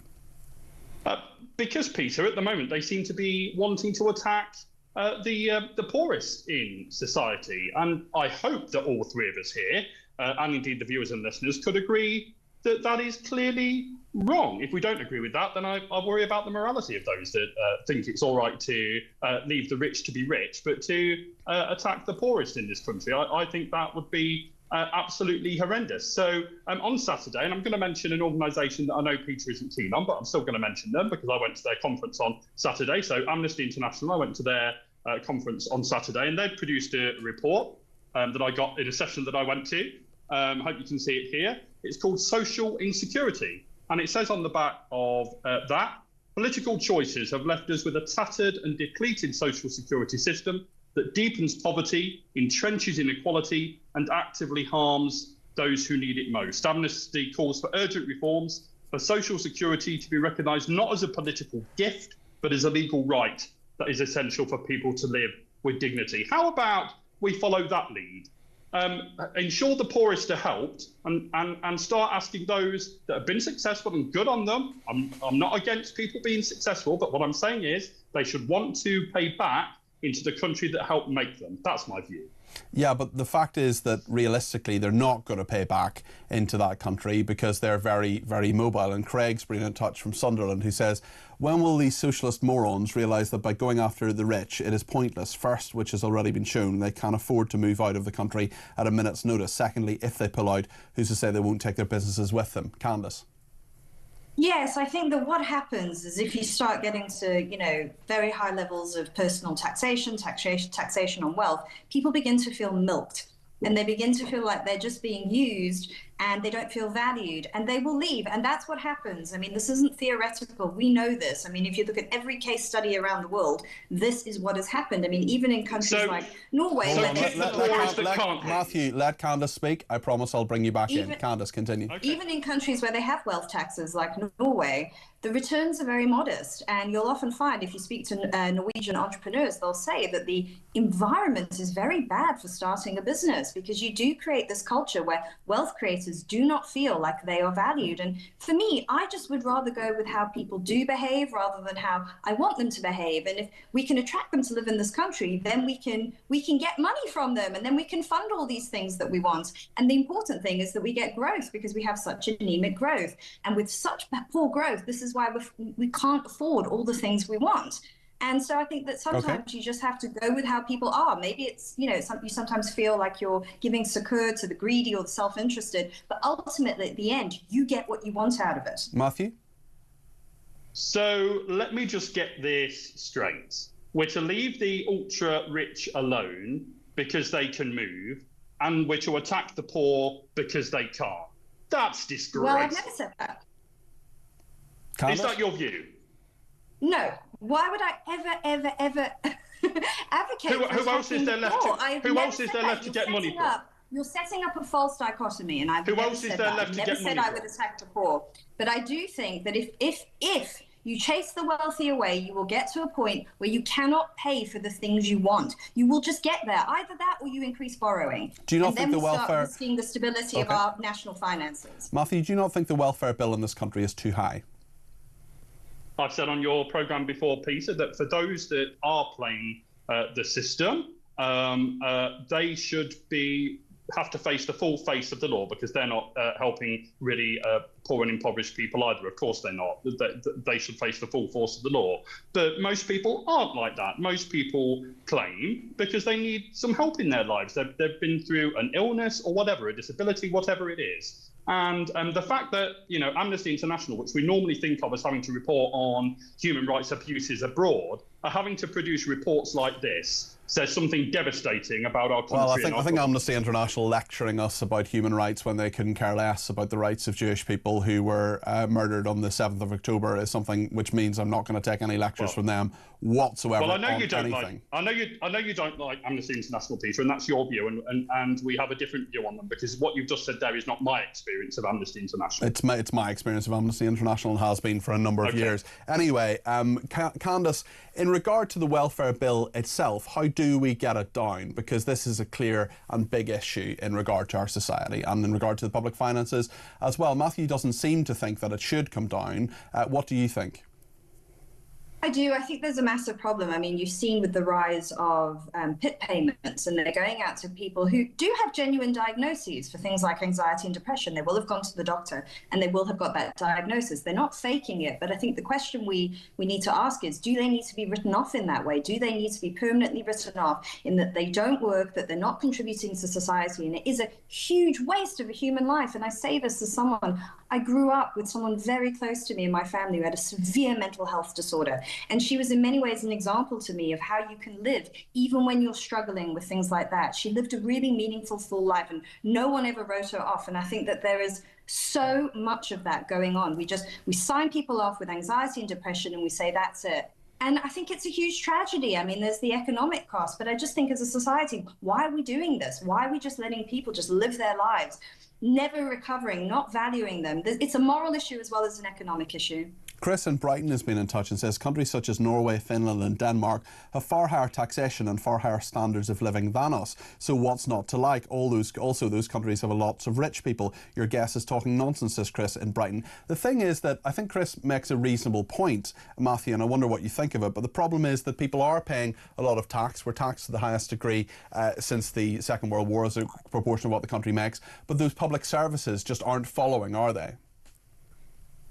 Well, not necessarily, no, but I broadly agree with his point. And often when they do surveys of countries that are the happiest, it's these kind of Scandinavian social democratic countries that are. Why are we not happy in this country? Because the system isn't working for people. And, you may not like the authors of this report, but I think the report itself is serious. And we should be helping the poorest, and the wealthiest should be wanting to do that.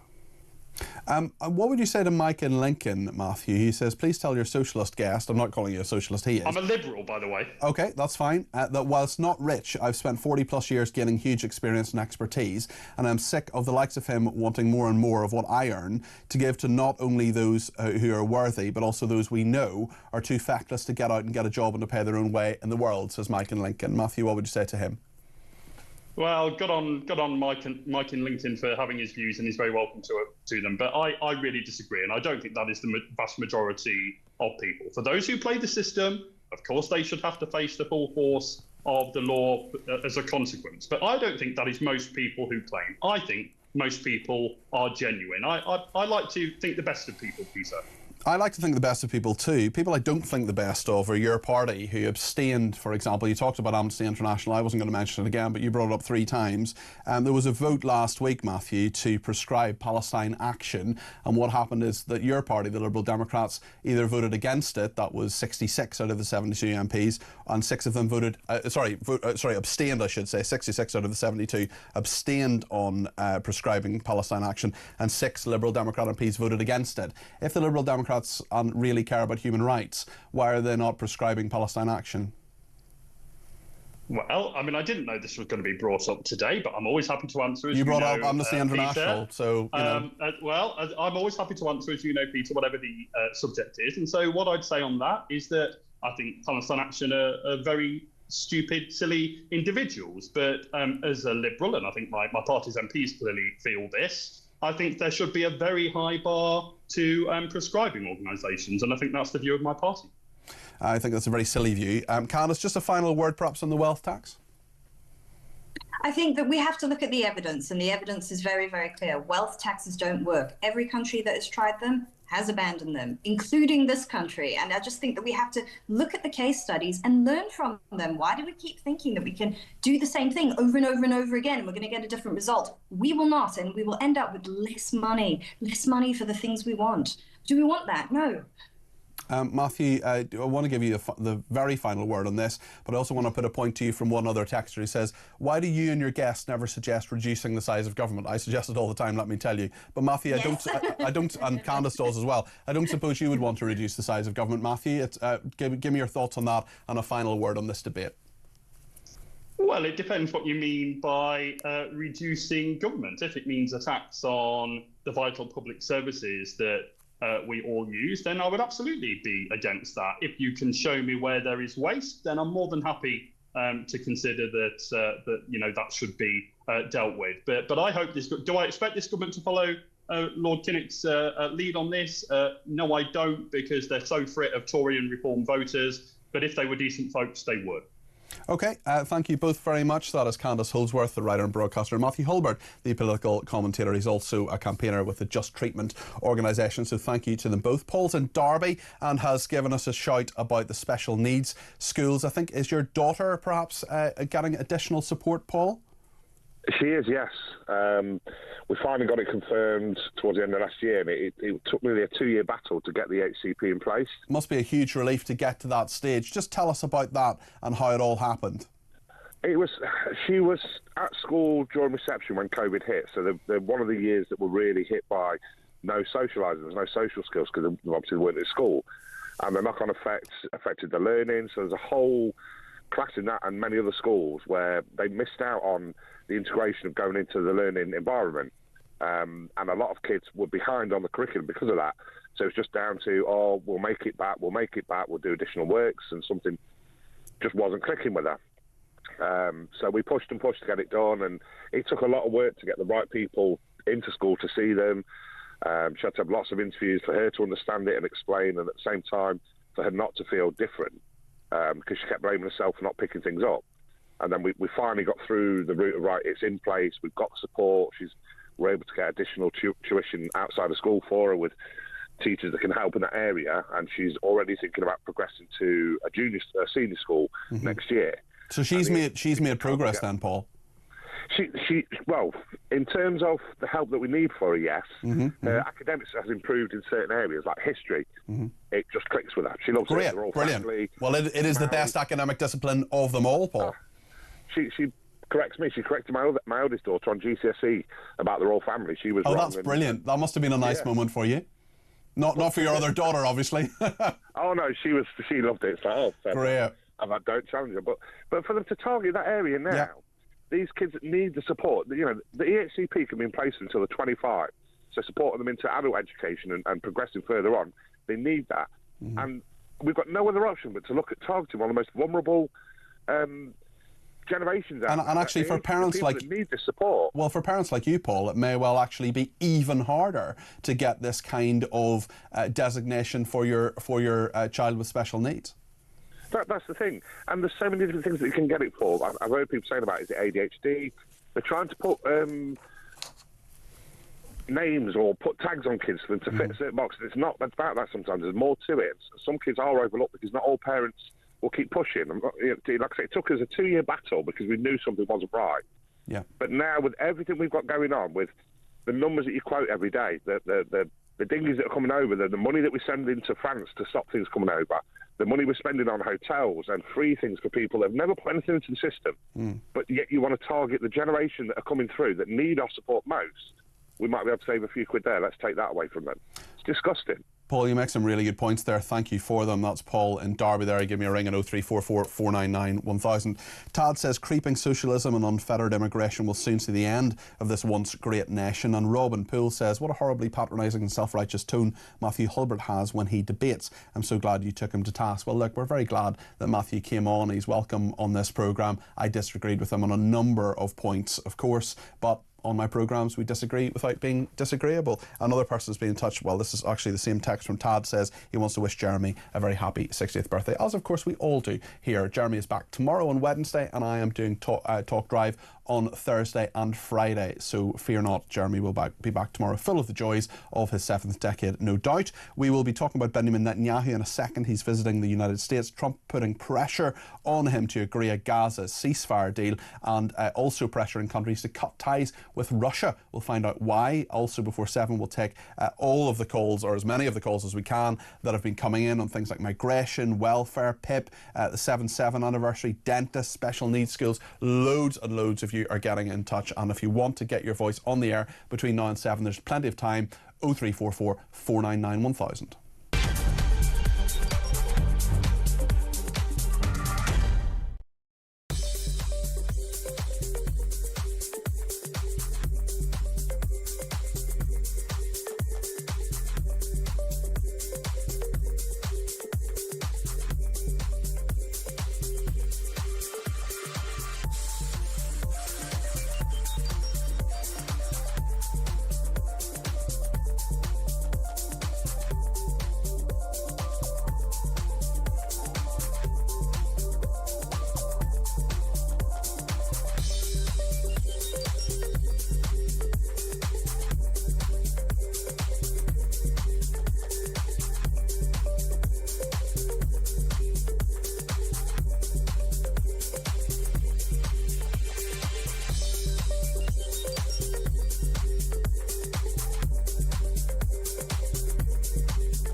Welfare bill. Ed Davey, who we haven't seen out and about for ages, and doesn't seem to speak out about very much, was so concerned about this that he was demanding that there was some kind of, national emergency. The heat wave lasted 2 days. It was Monday, it was Tuesday. Yeah, it was a bit hot and it wasn't very nice on the tube. But, there are parts of Britain where people were getting in touch with me going, it's pouring with rain here. Also, it's about 15 degrees. Bring it on. Let's have some global warming.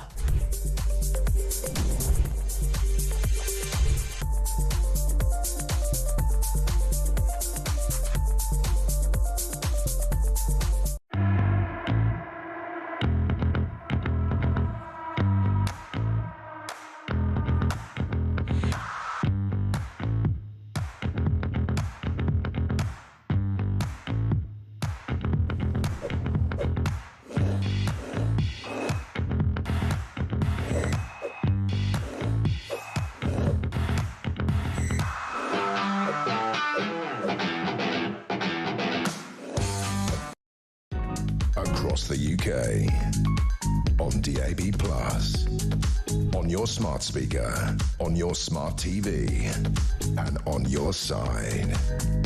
This is Talk.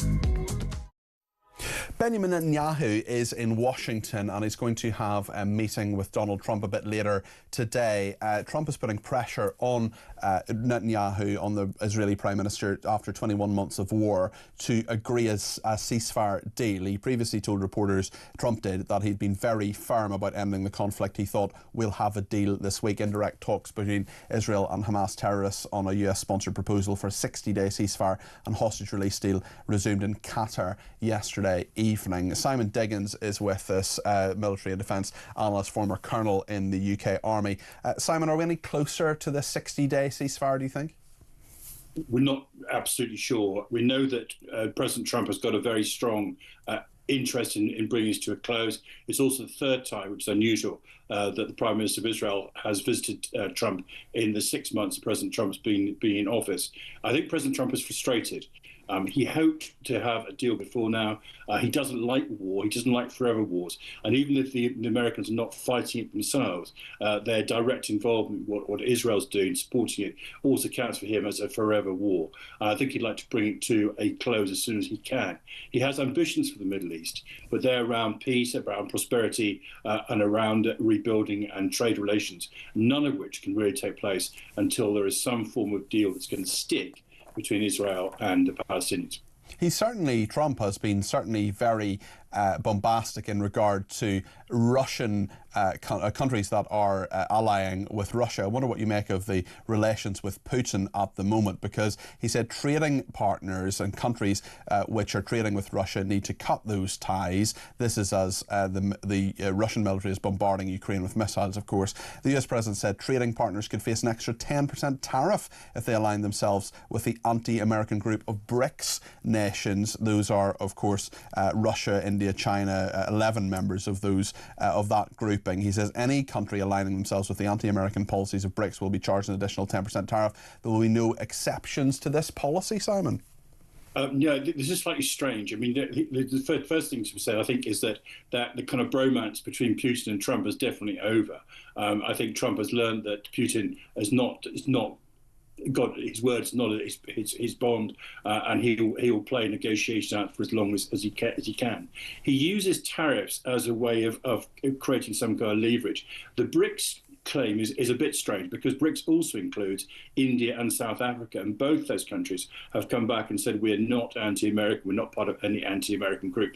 There is another group, China, Russia, Iran, North Korea, the so-called CRICS, who definitely are part of the problem, and they might have been a better target than the BRICS group themselves. South Africa, for example, Saudi Arabia is also aligned with BRICS and not yet a full partner. So slightly strange thing to what he's trying to do. He's also put a delay on this, so the tariffs won't come into effect, if they do come into effect, not until the 1st of August. So he's giving time for everybody to react to what he said and actually to adjust what they're doing with Russia. And also, of course, giving notice, if you like, to Russia and saying there is time to have a deal between yourselves and the Ukrainians. The Ukrainians themselves, reading some of the material beforehand, are very, very sceptical that this will actually turn into anything worthwhile.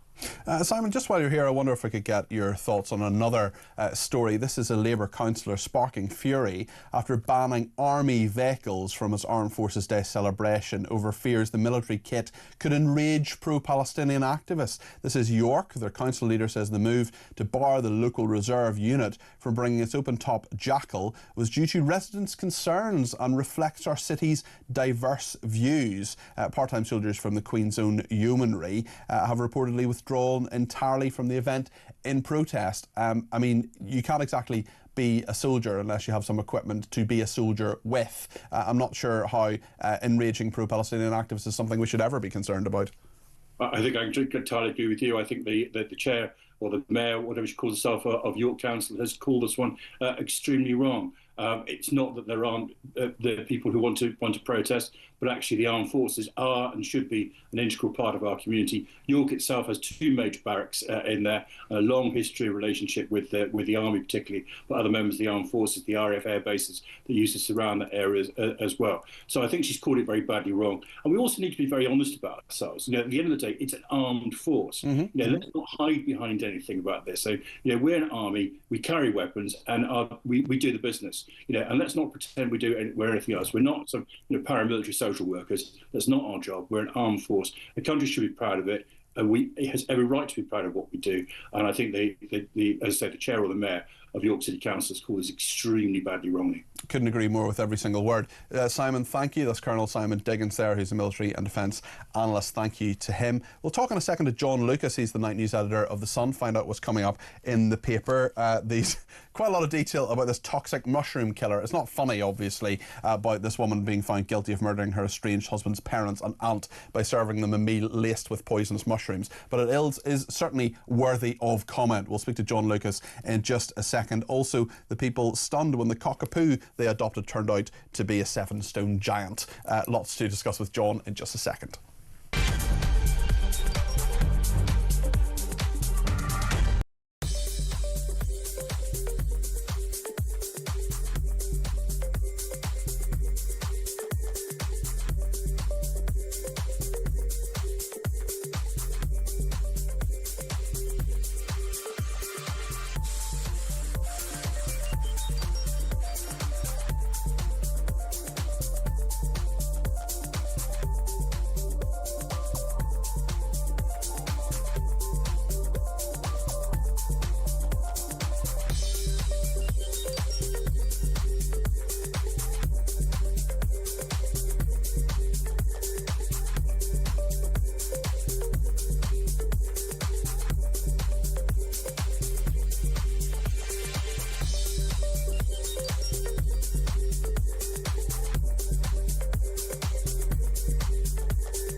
Across the UK, on DAB+, on your smart speaker, on your smart TV, and on your side. This is Talk. Well, lots of people wanting to get in on the phones. We will come to those in a few minutes, I promise you. But let's talk to John Lucas. First of all, he is night news editor at The Sun. Hello again, John. Hello. Plenty in the paper tomorrow, including a big development in regard to the Jeffrey Epstein files and, of course, Air Miles Andy.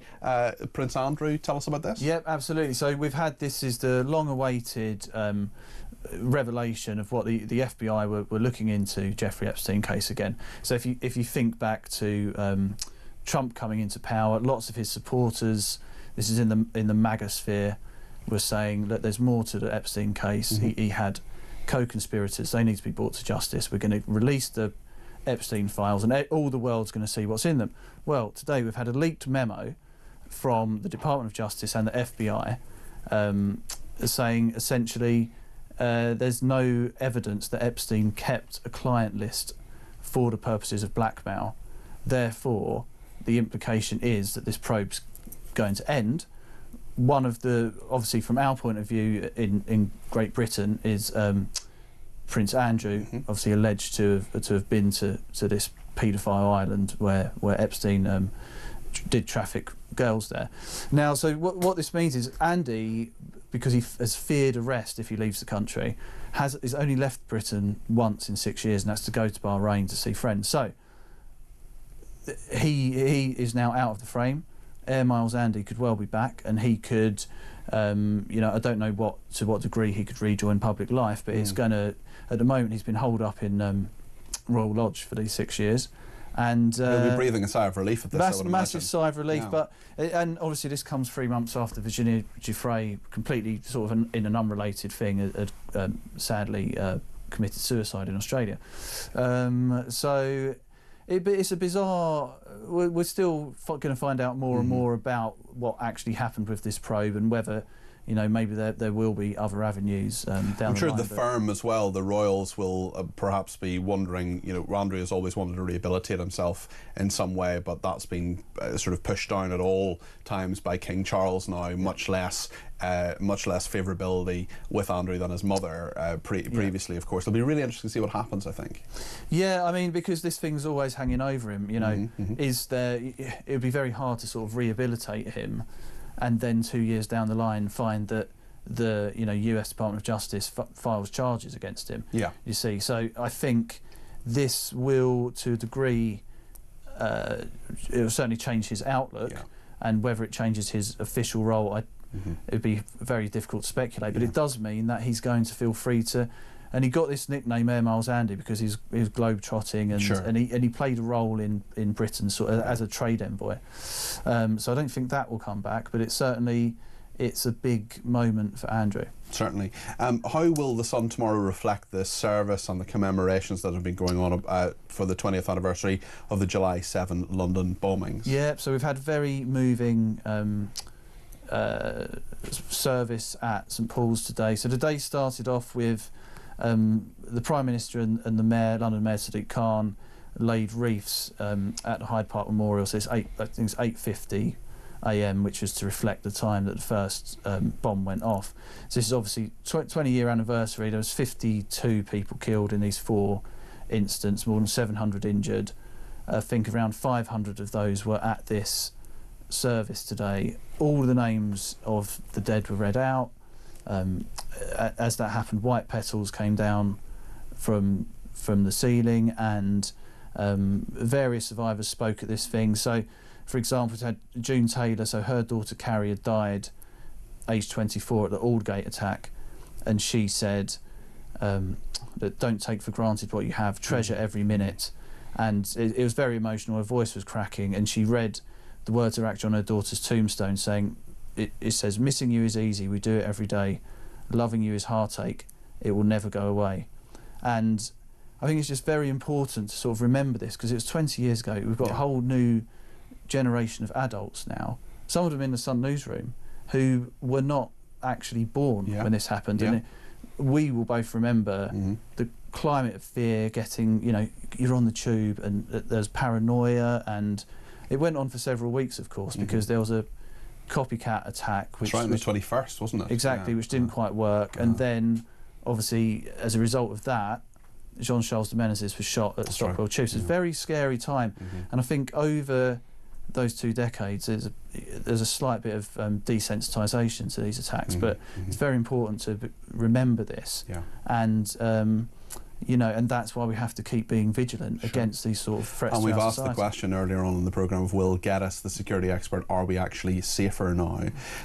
John, this story is endlessly fascinating that you're covering as well in the Sun tomorrow, about the Australian woman who's now been found guilty of murdering her estranged husband's parents and aunt by serving them a meal laced with poisonous mushrooms. Yeah, well, these were death cap mushrooms.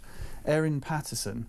So she was formerly a very well-respected member of the community. She'd had like a $1 million inheritance, loads of property, very you know, well-respected. But we don't know the actual motive, but she was estranged from her husband. There were arguments about the maintenance, child maintenance he was paying her, and she told the family that she had cancer and invited the in-laws round for a beef Wellington, but which she had laced with these death cap mushrooms. Now, this is, I don't always sing the praises of our features guys enough, but features have done a great job on this tomorrow.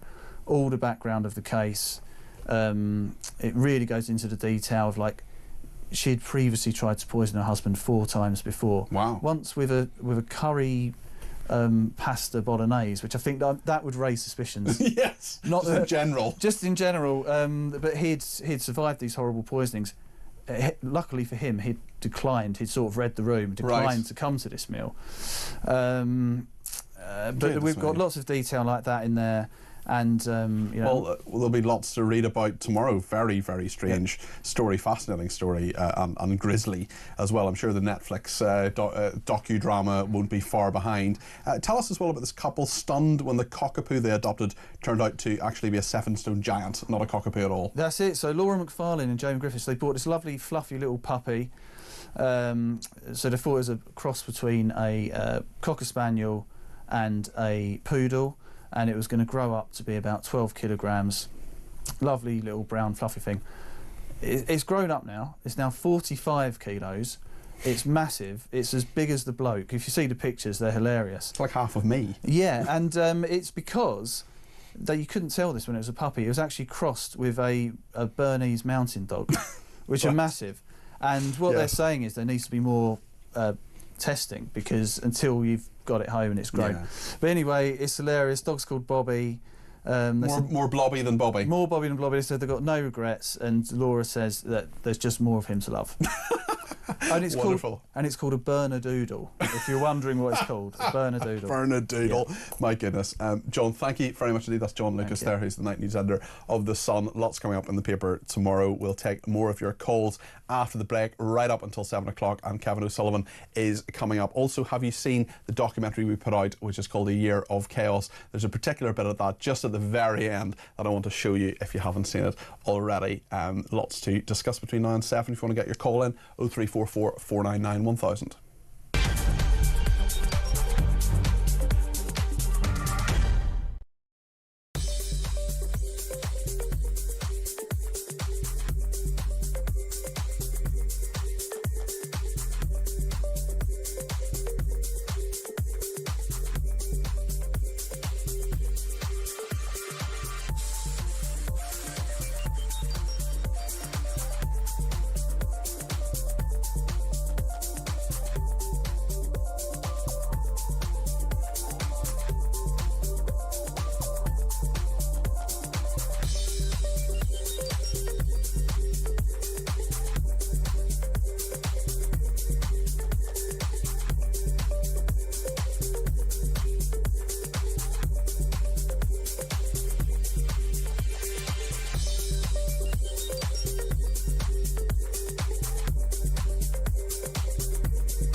Davey, who we haven't seen out and about for ages, and doesn't seem to speak out about very much, was so concerned about this that he was demanding that there was some kind of, national emergency. The heat wave lasted 2 days. It was Monday, it was Tuesday. Yeah, it was a bit hot, and it wasn't very nice on the tube. But, there are parts of Britain where people were getting in touch with me going, it's pouring with rain here. Also, it's about 15 degrees. Bring it on. Let's have some global warming.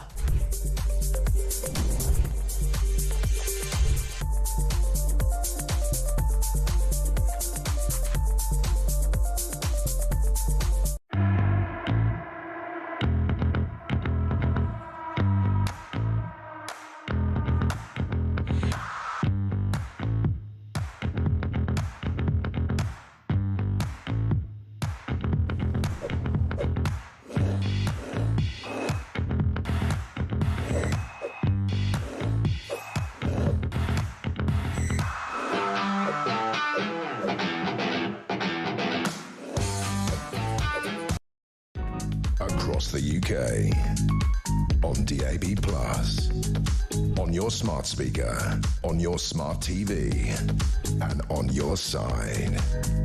This is Talk. Thank you so much to everybody who has been in touch, including Stuart, who says, good evening, Peter. Stuart from Gainsborough here. Going back to the military celebration in New York, I heard the term "our diverse city" mentioned as a quote. You're absolutely right. Where is the diversity and restrictions due to fear of offence? Surely diversity works both ways. Why should one group pander to the needs of another? Diversity relies very much on people adapting on both sides. Stuart, you're absolutely right. And all I would say to those pro-Palestinian people who don't want to see military hardware, you don't have to go. You can stay at home. You don't have to go and go out of your way to be offended. Lots of people getting in touch about welfare and special needs. Let's remind ourselves of what the Shadow Chancellor Mel Stride said to me yesterday about the government plan for welfare. To the welfare bill that's going through Parliament at the moment, and it's basically calling on the government to come forward with a discussion document to look at the issues around benefits received by foreign nationals as distinct from British nationals. We know that the amount spent on those benefits, including around health benefits, for example, are very high, and we believe that there is a case for looking at restricting those benefits to those who are British nationals rather than foreign nationals. But we want to have a discussion document because we appreciate that there are all sorts of issues that then come into play around that. But we think it's an important area that we should be looking at in terms of controlling the welfare bill. How could you do it legally, and wouldn't human rights lawyers be rubbing their hands with glee? Well, there would be those who clearly have settled status in our country, and some of those people would be under the arrangements that came into place when we left the European Union. And of course, we wouldn't expect any of those measures to affect them at all. But we think there is just a space, and an important space now, that should be there to have those discussions around this particular issue. And that's why we're coming forward with that amendment to the welfare bill. Well, thank you so much to Mel Stride for joining us, and thanks to everybody who has been in touch, including Anne in Sussex. 0344 499 1000 is the number she has called. Anne, what do you make of this debate, specifically in regard to special needs schools as well? Oh, I'm really concerned about this because over the years, many of the children who had special needs, the local authorities have refused to diagnose what they need and to help them. And I guess you could say that in our adult life, there are a lot of people, maybe many in prison as well, who've been failed by a very poor educational system. I remember so clearly when one of these SENCOs, as they're called, said, yes, I've got special educational needs coordinators, yeah. Yes, I've got 12 children that really would qualify, but I'm told by the county council they would only see 6. What worries me very much, Peter, is what are we doing with young children in this country? We really did need more health visitors visiting young families, because what we do with our young children is vital. On the continent, and you may know more than I do, I don't think they actually start school properly until they're 6. We're pushing children just 4 into school, and they are not ready. And when a child is frightened, they don't behave well. They don't. Fear is what ADHD is. And you can have that fear when you're an adult in a workplace where you can't cope. But if I can just quickly say, I taught under 5 for 20 years. Those who serve as a centre, a lot of children. If I had a child come in with what would have been hyperactivity then, I discovered I wanted them very much. They may be biting, punching, kicking, and it's not all extreme. I wanted them. That behaviour didn't last long. But as I worked with the parents, the whole family changed. And we've stopped all that care that our families desperately need. And you remember that now we're putting children into nurseries at a very young age. And I'm sorry, the real needs of the child are not being catered for. Our schools are too large. The teachers can't give a child what they really need when they've got, like my daughter-in-law, 35 young children in a class. It's a lot. It's a lot. I'm sorry, there are a lot of issues, and I could go on, and I don't want to do that. Well, you're absolutely right in that there are a lot of issues, and it's a very, very big thing to tackle. Anne, thanks for your thoughts, and thanks for your experience as well that you were talking about there. I just want to read out a few tweets as well. London Oil Trader says, has Matthew Hulbert written a voluntary cheque to HMRC? Of course not. Lowering taxes will create more economic growth and more help for the poorest. Ellie says, what has happened to Labour? Getting rid of EHCPs is what our special educational educational need, that'll protect our special educational needs. Why? These are the provisions in regard to their health and their special needs. Why are we doing that? Because they get extra funding for their additional needs. Back to the 60s we go. I've already signed the petition against it. Beware, Starmer, special educational needs parents are used to a battle. I am furious. As an employer, this person says 15%. As an employee, 10%. National insurance, 25%. Corporation tax, 39%. Dividend tax, corporation tax and pre-dividend profit, 45% income tax. Enough is enough. I've never not paid my way, but now it's just a government free-for-all. I want to talk to Kevin now in regard to dentists and dental care. This is a big, big issue we talked about earlier on. One dentist being fined £150,000 simply for doing his job and treating more patients than the state expected him to. Kevin, what do you make of this? Hello, Peter. Hi, Kevin. I'm just wondering if an experience I had has any relevance to do with a dental practitioner who was fined £150,000 for helping his clients or customers. Yeah. I can't quite work this one out as to whether I was on the flip side of the coin, actually. I went to my NHS dentist. I was eligible for the treatment through my epilepsy. Okay. And as a youngster, I had crowns fitted.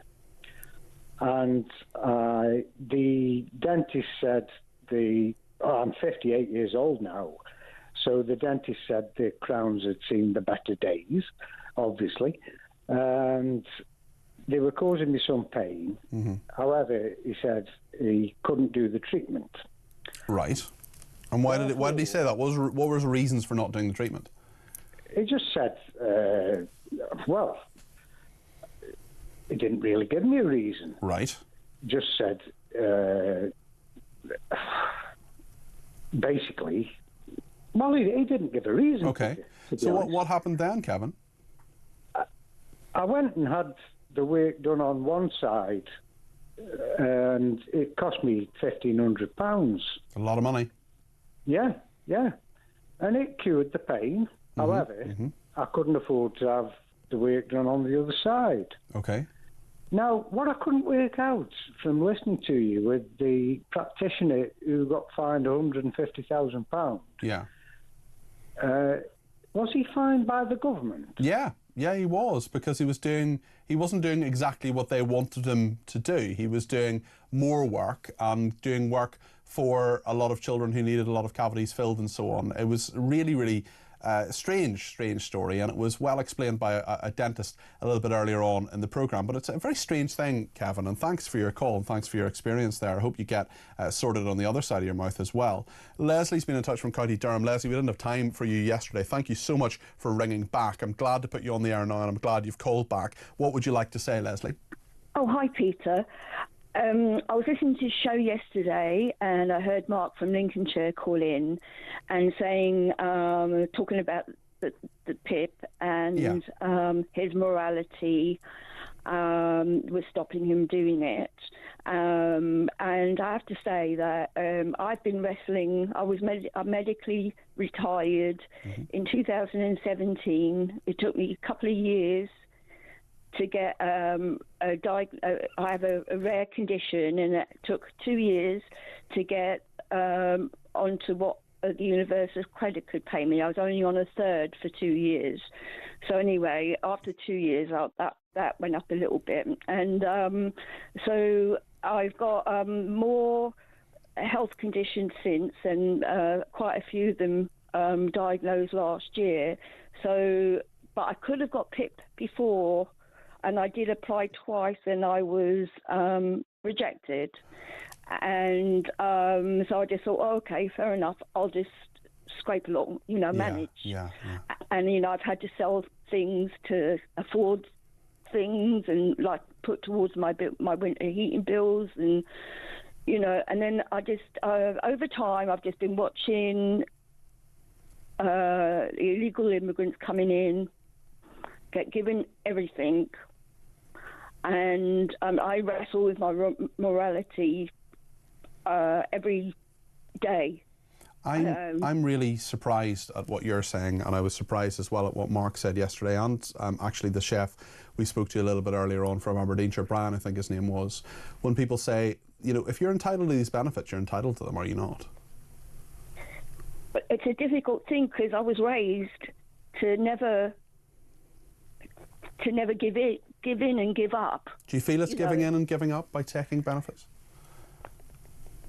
Just because the way I was brought up. I totally get that, and I was brought up in the same way, Leslie. I just wonder whether you're putting yourself under pressure because of your thoughts and feelings towards this, and actually claiming the money to which you're entitled might actually make your life a little bit easier. Well, my sister and brother-in-law had a chat with me at Christmas, and they said, why would you think that you are entitled, you know, to be on what you're on, yes, you know, yes, and maybe even PIP. Yes, and I'm yes. like, yes, but I'm ashamed. Why are you ashamed? know. Why are you ashamed, Leslie? You haven't done anything wrong. I know, but I suppose it's giving in to the fact. It's just it's hard to accept, Peter. You know, and I feel guilty taking money off of working people, but then I've actually just applied for PIP again because I can't. I got a £23 increase, which I was grateful for. This benefits increase. Leslie, tell us just briefly, we're slightly running out of time. I just want you to tell me how you live your life and how difficult it is to live your life. I have to pretty much watch every penny. If I spend over that, I feel a great deal of overwhelming and despair. I start to panic. And I like to just I don't go out, I stay indoors, like I'm a kind of a hermit, and I don't excess spend on anything. And just remind us, for people who might just be tuning in, Leslie, about your disability and why you were signed off work. I have major clinical depression. I have autoimmune hepatitis. I've got fibromyalgia, and I have chronic fatigue syndrome, ME. I also have various other health problems. And Leslie, I'm going to tell you something. As a taxpayer,